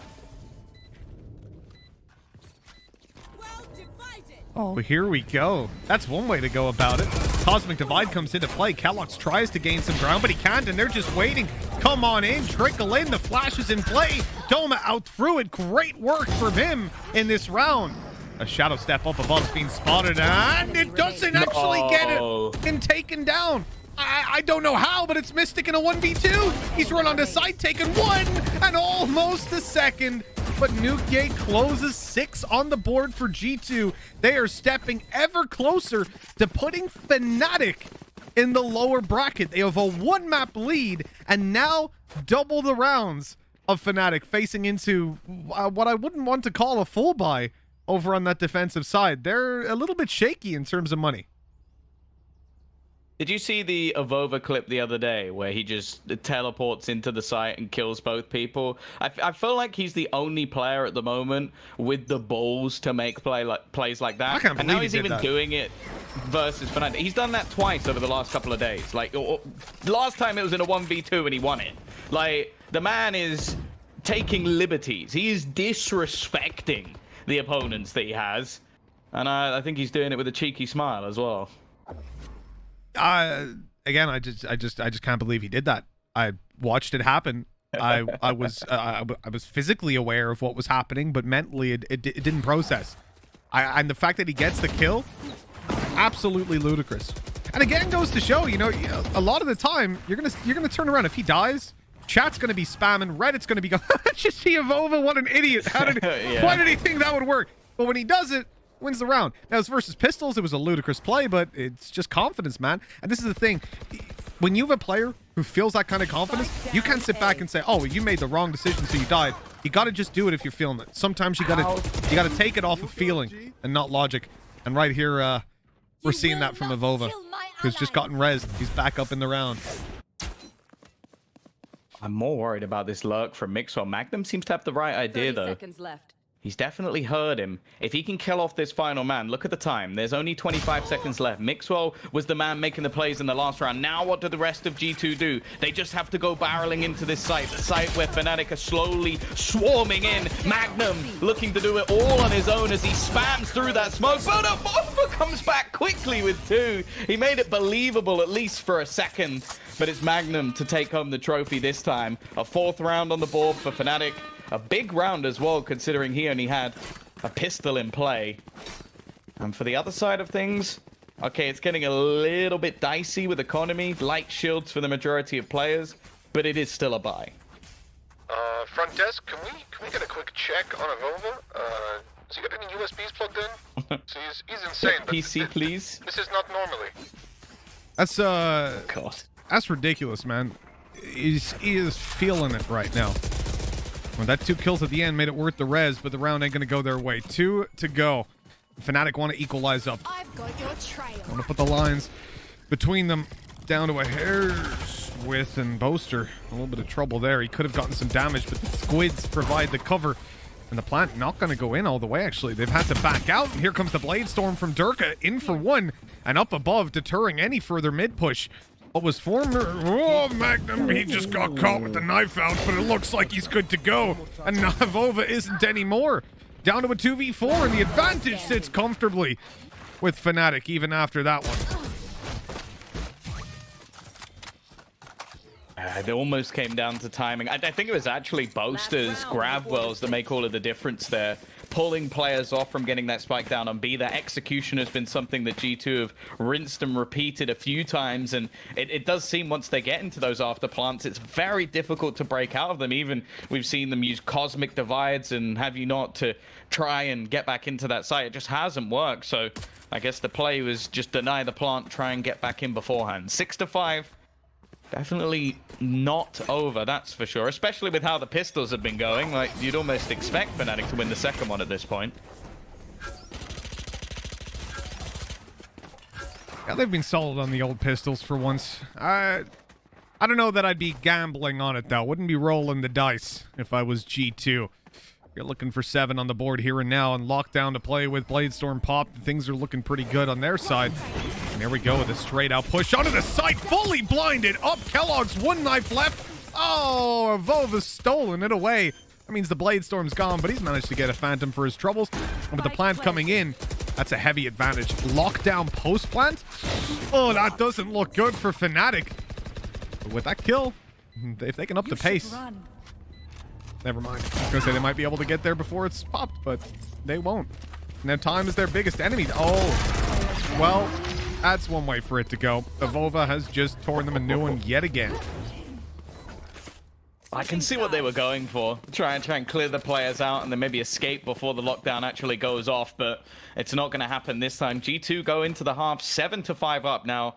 As said, like 3 pistols, 3 victories for Fnatic so far. It's normally almost their Achilles heel. Like that was their weakness in a lot of the matches we saw at the Masters, LAN finals as well, but now they're looking pretty good. However, if this was the one that they would lose, this could be problematic because, again, it's safe to say that G2 have looked exceptional so far when it comes to their attack. They get that extra bonus, potentially putting them up to 9, and I don't know, I'd feel a bit foolish to bet against them at that point. Nonetheless, we're going to see what Fnatic can do here. But just remember, you did bet against them. You picked Fnatic as the team to win. You said you couldn't possibly go against Fnatic, so...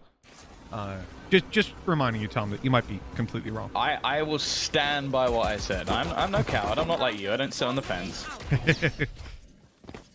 If you can get up on it, of course. Oh, wow. Come on. Mixwell getting charged on Kellogg's. That was a low blow. Oh, not able to get too much done. And then this is looking like it's going to be Fnatic with the pistol yet again, rolling in it. But Evolva's still alive, and he's creeping up behind them. He's got the timing. No one's checking it. Here we go. They come back, and no one looks that way either. Evolva, luckily, he's only able to get away with the 1 kill, leaving Coldamenta down to do it all. I think he'd have to basically double his kills in this round alone if he was going to take this pistol home. I can't say I'm much of a believer in that, and it will be, again, 4 for 4 now in pistols. Fnatic definitely worked on that department. Unfortunately, it seems that in a lot of the buy rounds, that's where things have been let slip a little bit. Over at the top of the board now. He's taken over from Mixwell in the previous map. 18 and 10, quite far above anyone else. And are we going to see a cheeky investment here? Now, of course, we can easily get baited by the fact that you can sell your guns back if you change your mind. But it does look like G2 are willing to take a risk. They've got investment into Sheriffs. A Spectre in play at the moment. They're going for it. Yeah, if they manage to actually win this round, they will crush Fnatic. That puts them in such a bad spot mentally. And look at this. Fnatic are going straight towards the stacked side. 4 players here over on the G2 side. And Nuki is the first to ring out true and take down Durka. But alarm bells are ringing. It looks like Fnatic have realized there's way too many shots on that C side, and they're moving elsewhere. Magnum going to play a lurk role in this round as the A side's going to be hit. But this is dangerous. These pistols really thrive when they catch you in an individual fight, and as Magnum comes up behind, it looks like he'll get the timing and get the free kill, but the trade is there immediately. Evolva looking too clean with that Sheriff in play. The man advantage sits in G2's favor even still, and now Evolva's got a weapon to play with, and you do not want to face him when that's the case. Cover going out. The push. About to come back in. An advantage available. Doma quickly diminishes it down. In fact, he's got Boaster alongside him. It's left to Mixwell. Tanked a little bit, but 2 players to find and not a lot of time to do it. Retrieves the Spectre at least and might be able to isolate the duel, but the swing was there anyway from Mystic. It's close with the force buy, but more importantly for Fnatic, they convert it, and now the likelihood is we're not going to see much invested at all. Yeah, you wouldn't imagine that you will. 7-7 at this point, G2. As you said, they've got the Sheriffs. Lack of investment, lack of cash. The gamble was worth it. They got some pretty good leg work done on it, but a hero play on the site. You notice how tight-knit Fnatic is right now? Look at the kill distribution. 12, 12, 11, 11, 10. It's nice. It's always good. But G2, 2 maps in a row now. They've had Mixwell, they've had Evolva having the games of their lives. And with the Sheriffs in hand, you still don't want to discredit them. That is for sure. They are looking like they're about to push into Mixwell's setup. Now, it seems like if he's going to be playing B for the rest of this half, it almost looks like what we see from Yumpy. I just wonder if he will be the one manning that operator if that is the case. Still gives the freedom to Kellogg's to do the work on Jet. Already, we're going to see that defuse tap, but they're quickly burning, not only from the bullets, but from the flames placed down, making things a real struggle. The spam of pretty much every single one of these players is going to make things tough. Still, players being lost at least. Another kill for Durka, though, puts this one almost indefinitely to Fnatic, but they are making things incredibly costly. 8-7. As you said, yeah, the money is getting strained a little bit because of all that damage being done. And I think at this point, if you're Fnatic, you lose this round, and yet again, G2 get that mental victory, even though they'll tie it up.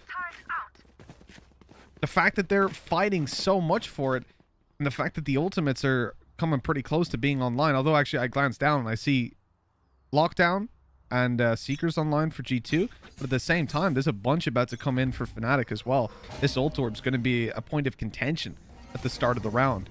And the smoke up top stops Evolva from harassing, but he still gets one done. That's literally meant to stop him doing that, and he still gets one from around the edge. The flash is good, but the backside, oh! It wasn't checked for a second, but Doma still walks away with one and info. That's pretty huge at this point. They haven't committed to the site, though.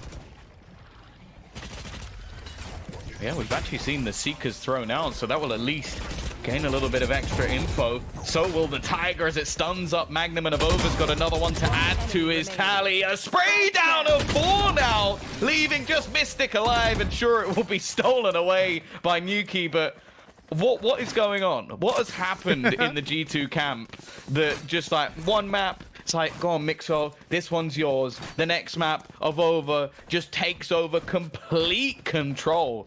Like, just look at the rest of the server. The next highest is Doma on 15. And let's look even past the kills. Let's look at the money yet again. Fnatic, they're going to get a buy up, but it's not a very comfortable one. Now, with the Blade Storm, they can afford to have a weapon dropped over by Durka potentially, although it looks like they're still going to play with the majority Spectres, or at least 2 Spectres and 2 Phantoms. Not the best by any means. And to be fighting for essentially double digits, right? Because if they lose this, they're eco, and then G2 hit that 10-8 scoreline. This is not where you want to be, Tom. Pressure is on, and Fnatic haven't felt this kind of pressure in EU for a long time. Like, there was that one hiccup versus Liquid, and with the exception of that, I don't recall an EU team challenging them like this since FPX a long time ago. Since it was a different team, basically. Durka, we know what this man can do, but he's just getting denied by all of that Killjoy utility. Forced to fall back, but is that just bait? I don't know if they actually spotted Doma there. The Tiger goes through. The defender Killjoy ult, but so does Doma. He's going to push through the edge and actually wins that battle versus Coldamenta. One comes up for free, and now Evolva being a little bit sneaky. Nuki, though, he gets 2. That's huge. That's the spike dropped. They're just rotating in to hold this position. He even wants to go in there. There was a player detained close, but he doesn't jump through the garage, not taking absolutely any risks at this point. Just waiting for them to come to him, and although he'll fall in the end, he's put his team in a damn good position to win this. A 3K from Nuki, and a 1 versus 2 Magnum, though. He's up against an operator. Look how low Kellogg's is. That wallbang very nearly takes him out, and with the spike retrieved, he's going to the site. 10 seconds left. The plant will be hard to come by, but if he can tuck it away, he might just get it, and indeed he will. Kellogg's on 10 health, very conscious of over-peeking into any sort of angle. Even a wallbang will take him down. Look at the patience.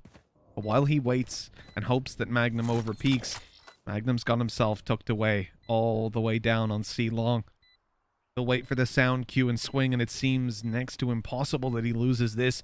Kellogg's will have to be so quick in hitting this shot. He knows now that player is on long, and he's actually going to try and defuse it with such low HP? No way. Another cloudburst down, and he's... Oh! That was so close! On 10 health? If he had 50, he would have won it. I don't know where they found this guy from, but the confidence to go for that. Absolute madness. So the fact that that was actually close at all, surprising to say the least. And as said in the last map, I've really enjoyed this from G2. Happy to take the timeouts when, realistically, it's not like it's out of their control. It's not like these rounds have just been slipping away. They just feel like, okay, we need a moment to adapt. We need to take a second to put ourselves back in the driver's seat again. I think I've seen G2 as a brand, let's say. go months without calling a timeout back in the good old days. So the fact that we're seeing them so proactively definitely makes me happy. And they're doing a lot of things that I feel like a lot of teams do wrong, or yeah, don't do properly. Timeouts have been solid. Their buys have been very good. They have slow rounds. They're selling a lot of fakes. Bind was chaotic to play against, I can imagine. And I hope Sue maybe does an interview with Boaster afterwards, regardless of the conclusion here, because I'd love to hear from Fnatic's perspective how it is playing against this team, because from my perspective, at least, it looks very difficult. This is very surprising for such a short period of time, because they really haven't had that long to prepare, and yet they look like they've been together a long time.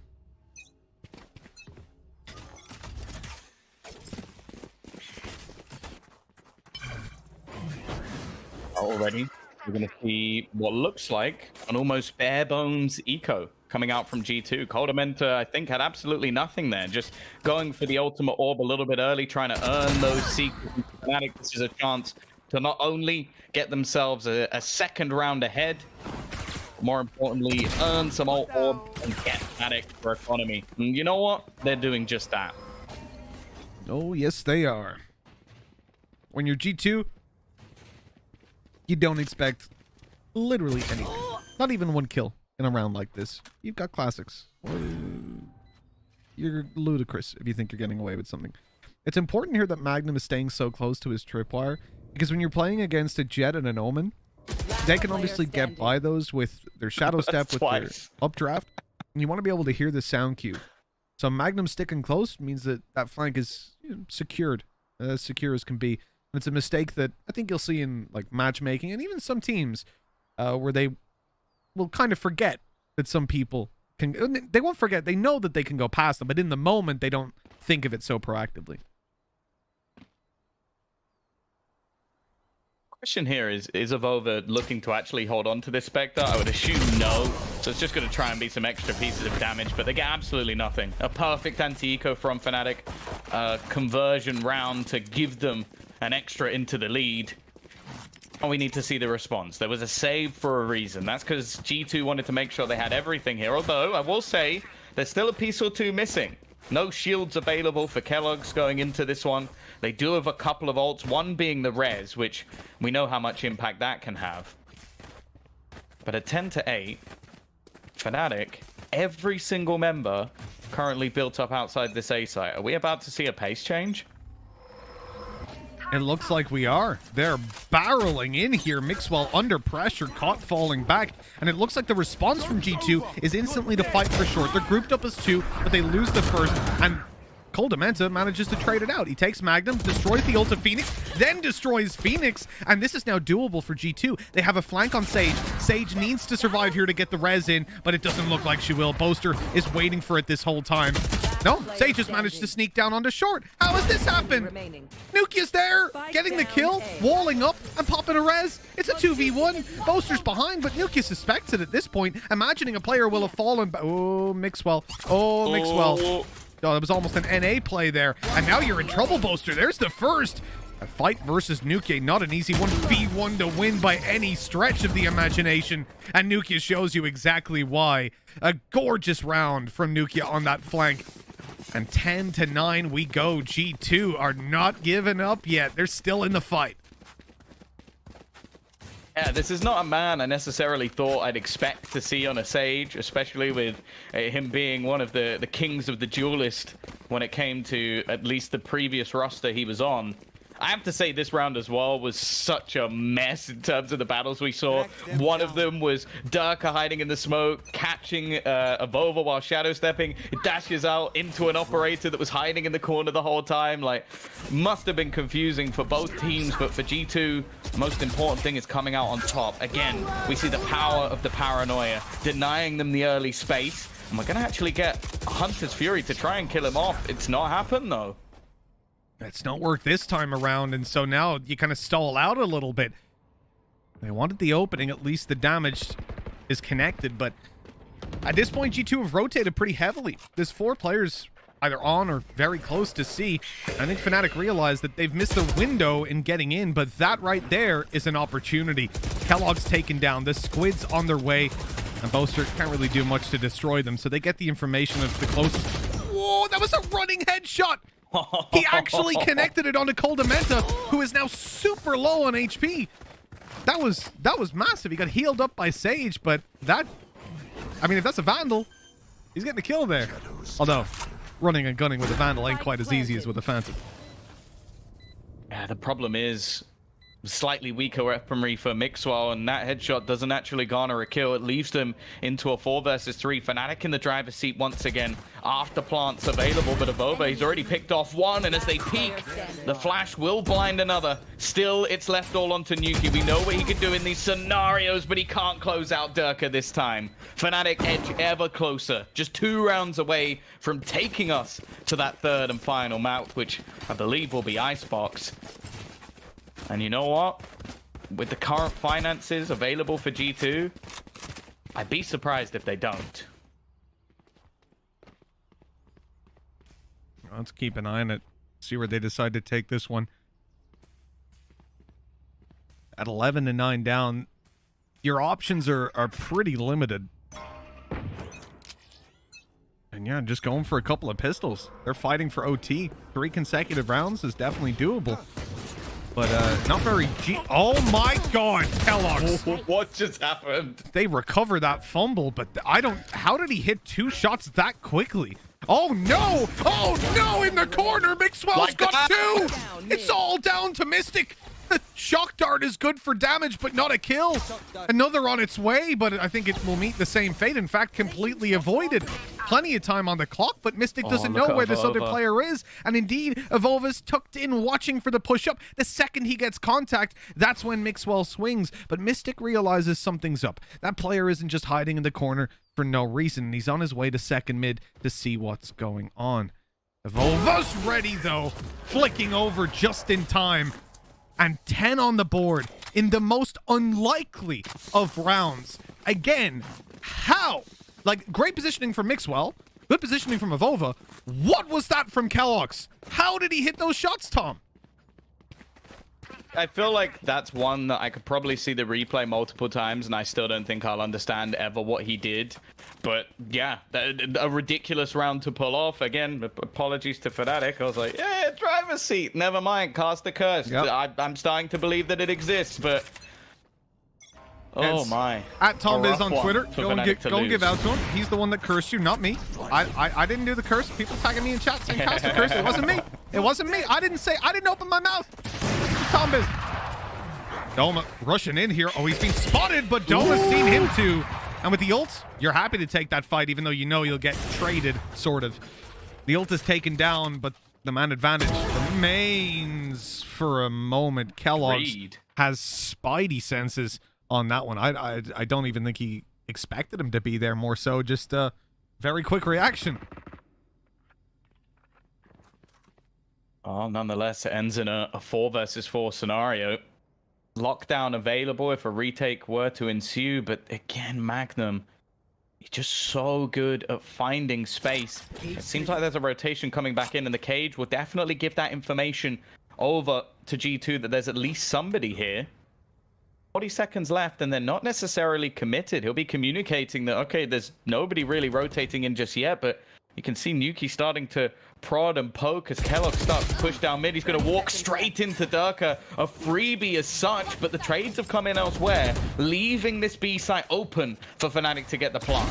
Oh, or so you would think. Mixwell quickly pouncing onto Durka.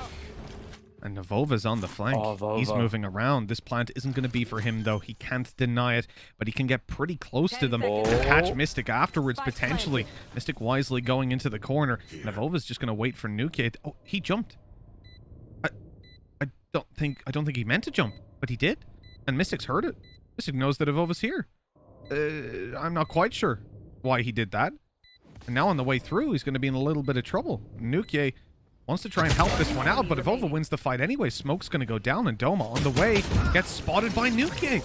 It's 11-11 on the second map, with G2 pretty much positioned to take the lead at this point. And Tom, I'm processing it as much as I'm saying it. Fnatic might be in the lower bracket at this stage. What's going on? Let's be real. Let's be real at this point. Okay, yeah, Fnatic in terms of their stature, it would be more surprising. But we've already said it once. If you're in the other team in the lower bracket, who the hell would you even want to face at this point? Like, I don't want to face either of these teams. Well, what's the point? Like, it's just ridiculous. Like, you've got so many star players. You've got people putting in unbelievable performances, and not even necessarily on the agents you'd expect. Like, we've got an Omen top fragging in this game and a Viper in the last. Okay, yeah, Viper fanboy Mitch, man, we look freak it. But no, realistically, like, it's not necessarily the man you go to. I don't know what to expect from G2. So if they were to go into that lower bracket, I'd be terrified if I'm one of the other teams. Oh, definitely. Look at this position from G2. They're playing full retake on A because they have lockdown to play with. They also have a res. So, I mean, retaking A is perfect. And they're going to get a Cosmic Divide out of it. Now, they know at this point, you're not really looking to contest the site. I would be very surprised if Nukia faces from... I suppose you can hold it. But when you're up against a Phoenix, holding a Cosmic Divide is suicide. Half of the time! Well, Durka just goes running into that. He's got into heaven. He's 30 HP! He's just running at it with a classic now. Nukia takes him down. That's the advantage they want. And the Killjoy ultimate is going to push everybody else back. Big advantage to play with for G2 now. But Fnatic, they're on their way to C. And it looks like G2 are aware of that. Yeah, the way that round was looking, you'd almost expect there to have been a plan. It looked like a retake, but it turns out... Well, they were retaking against nothing. They've held onto the site, but the realization has come in that, okay, they're now going to plant on the other side, and well, they don't have that lockdown anymore. They can't force them back. Instead, they'll go pushing through. Coldamenta, he's already going to manage one, but the pistol of Boaster, he's doing so much work with this frenzy. He's even going back for more, and he's going to get his third kill of the round. A dink onto Nuki gives a good opportunity. Now the res is about to be used, but Mystic catches the timing, and now it's left into the 1v1. Mixwell is going to use the turret, but it's actually been dodged, just about avoided, and Mixwell will hold on. A thrifty round, if anything, coming out from Fnatic. The pistols doing the majority of the work, and now they get their 12th. Oh, my throat's going to be so screwed tomorrow, Mitch. I'm done. We have another series after this, Tom. We got a map 3 here. I think we're going to need some sort of medical grade tea. So that round, another one that we could very easily go back on and spend another 10 minutes talking about. But the key points for me, the A site, Fnatic go on the site. They fake plant once, then they send Durka through the Cosmic Divide into heaven with the Blade Storm. Obviously, they want the kills. What they really want, though, because the plant was cancelled, I believe, before the lockdown came into effect, they wanted that lockdown to be used. They were beckoning them in. As soon as it is popped, the rotation is on the way from Fnatic, who clearly already had the plan to go back to the C site. They get there. At that point, they should have still lost the round, because G2 made the correct decision. They had the man advantage, they had a res, and they were already on C waiting for them. And yet, Boaster's Frenzy, it not only got 2 kills, but it damaged, I think, Avova down to like 10 HP. I think it got 3 kills. 3 kills and the damage. It's insane. Yeah. There's a nuts around from Boaster. As I said before, he's not just the brain, he's got the brawn. Got the dance moves, but that's a completely different thing. That doesn't really affect too much of the gameplay. 12-11. I almost think that this map deserves an overtime. I'm almost beckoning it in, even though it will completely wreck me. I don't think I mind at this point. A third map also possible, with Fnatic down 1 and Icebox being the decider if we get there. Once again, they've heard the turret. It's been spotted out. And already, Durka looking to try and make his move, get that entry. We know he can fly normally, but Nuki is already going to take him down. The plan to come in. The man disadvantage, the res, the Seekers, the Blade Storm. So much to work with for G2, and it's all going to be used here. Can't take it with you into overtime. The run it back is what concerns me the most. Using it at this point is very risky. They don't have enough map control to really do so, and now they've popped it. Magnum needs to hold on to control, or else they're going to be in trouble, because as he comes back through, Kellogg's just going to take him down. But what is that? What? Magnum manages to clock himself a 3K. It won't be enough, but that was with a Spectre up close, and they're all peeking him. That was insane. If he had an actual rifle, that was a Phantom, then he wins it. Who knows? Who knows? But either way, Mitch, we've ended up in overtime. We've got there in the end. This map is going the distance. Again, going into today, we looked at Fnatic as the favorites in this matchup. And G2 are taking them all the way. Now it comes down to us, the Stones. And as said, if Fnatic lose this map, they head into the lower bracket. Now, sure, chances are, I think from what we've seen, either team will still make it to the event, but we know how important seeding can be. We've seen it before, we'll see it again. We also know that the competition's not going to get easier for either of these two teams, but in the here and now, we're looking at the buys, and Durka went for that operator.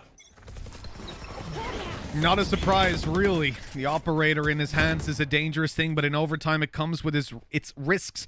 He can afford to get himself some cloud bursts at least, but not able to go for the armor alongside it. There's the shot. Still has dash online, and he's missed his dash. 1 HP on the way back to site, but he's able to post up. His elbow spotted as he moves back to long. They know exactly where he is. The updraft from Kellogg's, the dash back just about keeps him alive. Dirk is still good for another, and with Mystic answering up, it looks like this round is going to Fnatic. A 1-round advantage and one more needed to take us to Icebox. Switching sides. Just like the fact he gets another kill must be so infuriating for whoever hit him. Coldamenta, well, I'm sure he's just made Mitch a very happy man. That's something we haven't really seen too far, and actually we're going to get another tactical timeout. This time it's going to be for the attackers, I believe. That will be Fnatic. So clearly feeling that, okay, get this round. Obviously, we go to map 3. Worth the investment of this pause to try and talk through a strategy. At the same time, though, it gives the opponents the same opportunity. It might just give them that moment to come up with something spicy on the defense. I think it is funny if you're not the one calling that pause, that you just almost get frozen in time. Just have to watch on, unable to move. One thing that's worth mentioning, obviously we've had both pistols go to Fnatic, all 4 pistols, in fact, in this series, and they are holding on by a thread. But I would also say that on the attack side, G2 have been very good when it came to the buy rounds. And the fact that they've now lost that puts them in a bit of a shaky spot, albeit their defense has been solid as well. When you look at the end of the half, in the last 6 rounds, they won 4 of them. And the ones that Fnatic were winning were where they had pistols somehow. So, or weaker rounds at least. This is you always have the conversation about Haven being kind of a 50-50 map in terms of attack defense, but in this series I think it is insanely 50-50. Coldman is playing this on the A side. Yeah. I thought he'd be garage, right? Double doors, nice little spam. We've seen that done since the beginning of time. What's the plan here, Coldament? And I'm not going to doubt him. I'm definitely not. I'm just curious what he's going to be doing in this round. Now, we've seen the wall expended. At least the majority of it will be destroyed. Utility placed for Mixwell into that B site as well. A clinical round, of course. As said, a victory here can be enough to take Fnatic to that 3rd and final map. Another safe haven for them in the form of Icebox, one they've been playing pretty much since it was released, an early adapter to that, and when they were in Summon. Kellogg's a good spot, though, and the man alongside him, well, we saw what he did in the first map. Oh, wow. You're seeing what he does in the start of this round as well. Coldamenta even gets that kill with the Odin. He's playing Under Heaven, long-range dueling with an Odin. What is going on? This is not how you play Valorant. Kellogg's has got another, and Fnatic are on it. Look at this! He's just taking duels with it. What? Out he goes with the wolf, baiting for his team as they swing to get the kills. He won that duel because I saw him on the map, and I'm thinking, like, what am I missing? What am I missing here? And it's like, no, he's just stood there chilling, crouched with an Odin, like, yeah, screw your Vandal, screw your Phantom. I'm bringing a new gun to the debate. You know what? It's only not meta until he makes it the meta. So there you go. There you go. Coldamenta, he's developing new things on his own. He's calling a good game. He's going to show you how the Odin's. Well, not in this round at least. Attack. If he was doing that on the attack, I would think he's gone mad. But you know what? On the defense, I can see how it works. Now, Durka, we saw what he did in the previous round. He's going to go for this aggressive play. In fact, it is identical. Exactly the same spot. This time, G2 are having none of it. Dark cover placed on his head. Yeah, flash over at the start to get them out too, but he just goes through it. Why? How does he get away with that? Ridiculous. The fact that he has just gotten a kill by walking through. They literally planned to deal with that operator, and they didn't think that Durka was the absolute madman that he is. The man advantage sits with Fnatic, and G2 are left scrambling. A control is no longer an option, I think it's fair to say, and as they come out onto this site, the camera will spot them just about the tips of their head. It's too late, you would think, but Magnum still gets away with a kill. Here comes Kellogg's to finish him off, but Magnum has none of it. And now it leaves Nukier all alone, desperately trying to recover a 1v4. His chances, well, the next to none. Oh, he's walled himself in. Fantastic. And the shock dart to finish him. That was... Nukier wants to forget the end of that game, that's for sure. If I can't see them, they can't see me. If I can't see them, they can't see me. He'd lock himself in the corner. He's created a bunker. This is my safe defense, space. But... yeah, please don't enter my safe space. I do not want to be contacted right now. He's done it again, by the way. Odin's back out. This is going to be the A-site defense for now. I don't know. I respect it. You got to be bold to break the norm. Other than that, everything else fairly standard. An odd Vandal in there in the mix. Nuki not bending to the trends, that's for sure. But this is the man we're watching. He's been making plays over the last few rounds. Their last attack was a run down mid. What's going to be the play for Durka this time? Well, this time they're going to be focusing on Nuki after breaking that wall. A little bit of a tickle up going in the early round, and Nuki is out of there. And I'll say for G2, they've got a lot of control on A. The surprising thing being, it's the Odin that's in the corner on A long. He's actually peeking A long with an Odin. I don't know why, but okay. He's peeking C long, and he's gone out of here and dealt with very quickly. Fnatic now have a bit of like, what is this? I guess back in the day, people used to never play Jet. They used to play Raze with the operators. So maybe this is like, someday we'll be like, I remember we used to buy Phantoms and Vandals, but now it's all about the Odin. Risk taken by Kellogg's, trying to peek through the blaze to find out what's on the other side. I'm also wary the position of Magnum. Like, he's being a bit sneaky through the C side. With players rotating, he could be the bane of their lives once again. Mixo, he's just going to allow it. Okay, you know I'm here, but what are you going to do about it? How are you going to clear me off? And over again, he's reading the situation correctly. Not allowing for that swing, but he's going to be pressured. Even pre-fires onto Boaster. The instant headshot, and the time ticks away. Avova is having a phenomenal map as he pulls off almost a solo site defense to start. 3 kills, 14-14. It keeps on rolling. That puts him above 30 kills, or on 30 on the nose. 14-14, and it wouldn't be this way if it wasn't for Avova's performance so far. He has had such an insane game coming off the back of Mixwell's energy over on Bind. And this overtime, it's just not going anywhere. We've got at least 2 more rounds. And taking a look at the defense for Fnatic so far, there's been a lot of comfort for them. They've been finding a lot of success here. It feels like it's the first team to break that defense is going to be walking away with it. I mean, a lot of it is just being Durka. And again, he's going to be pushing A, but this time it's through short where he's posted up. By the looks of things, though, G2 want absolutely nothing to do with the A side. In fact, they're already planting on B. Yeah, this is the same execution we've seen from them a multitude of times, but there's so much utility. This is how they countered it before. Boaster putting out the stun, holding them back, and they've killed off the planter. Now, Coldamenta, I said he'd be mad to pull this out on the attack, but he's looking to try and spam through those smokes. This is the plan all along. Deny them getting that defusal. Tom, he dashed into the drone. He's actually died because of a drone, essentially. Anyways, we'll talk about it after. It's a 3v3, and the Odin, here it comes! Double kill from Coldamenta! And Mystic Soul alone with 5 HP. Can it be the 3k for the Odin? It doesn't really matter, because it is the round. G2 have claimed the attacking side, even despite a bit of an awkward opening, having given away. That was so this is Kellogg's went on site, obviously knowing they're gonna have like a molly for me, or they're gonna have shock darts or something, and the idea is I'll plant and I'll dash off site. And I was wondering why he stopped, because he dashed and it just froze, and I watched it back on the stream and I'm 90% certain he got caught on the drone, which is just ridiculous. What a way to die. Oh, the Odin. Oh my god. Let's go. Coldamenta. I said I loved him because of the battalion days, but now I've got more than one reason.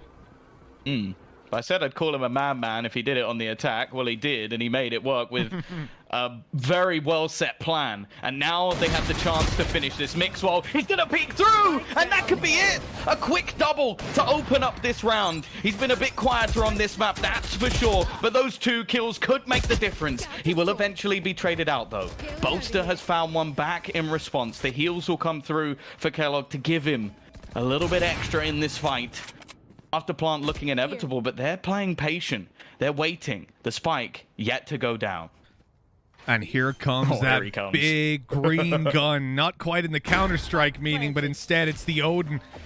He's not shooting toy bullets, though. The flash about to come around the corner. His team primed to rush out onto the site. The shock darts to delay them. And here we go! Coldamenta taken down, but Kellogg's answers back. Mystic trying to hold on and control. We'll get another now dancing around the back of the site, but Nukia is too quick. That is it. 16-14 with the defuse. G2 are absolutely dominating Fnatic. 2-0 in this series. They're back for their crown. Oh my god. We spoke about them as the Titan, the almost initial team that came out of the woodwork when it started in Valorant, building their team just after the beta and dominating since the get-go. Then they disappeared. But it seems like with their new look roster, with their new super team, they're back. And as said, winning this game in a 2-0 fashion, that is the biggest statement you can make on the VCT stage. Sure, it was overtime here on Haven, but on Bind, they've had the most dominant victory versus Fnatic that anyone has seen. As Sentinels were 16-14, they beat Fnatic in the grand finals. Now, and that was the only other time that Fnatic had lost Bind. They have achieved history by just winning that map and now knocking Fnatic to the lower bracket. I don't feel like this is going to be a death sentence for the Fnatic team, but this is a revitalization of the G2 roster. We went through months and months and months of back-to-back tournaments. Every single time we asked the question, who will come second place? Because we knew in number 1 it would be G2. That time feels like a lifetime ago, but now the Kings are back. The Kings of old have returned, and it looks like they're a lot better than they were before, because the level of play out of them, this wasn't anything like the old, I would say more Puggy style team, the chaotic G2 of old that bounced well off each other. This was a well-oiled machine that has most definitely caught Fnatic off guard, and now the question is, how far can they go? Yeah, well, they've already made it to the main event. They will be playing in a week or so. Alright guys, thank you very much for watching, and we'll be having another match soon enough. That should be Alliance versus Team Liquid.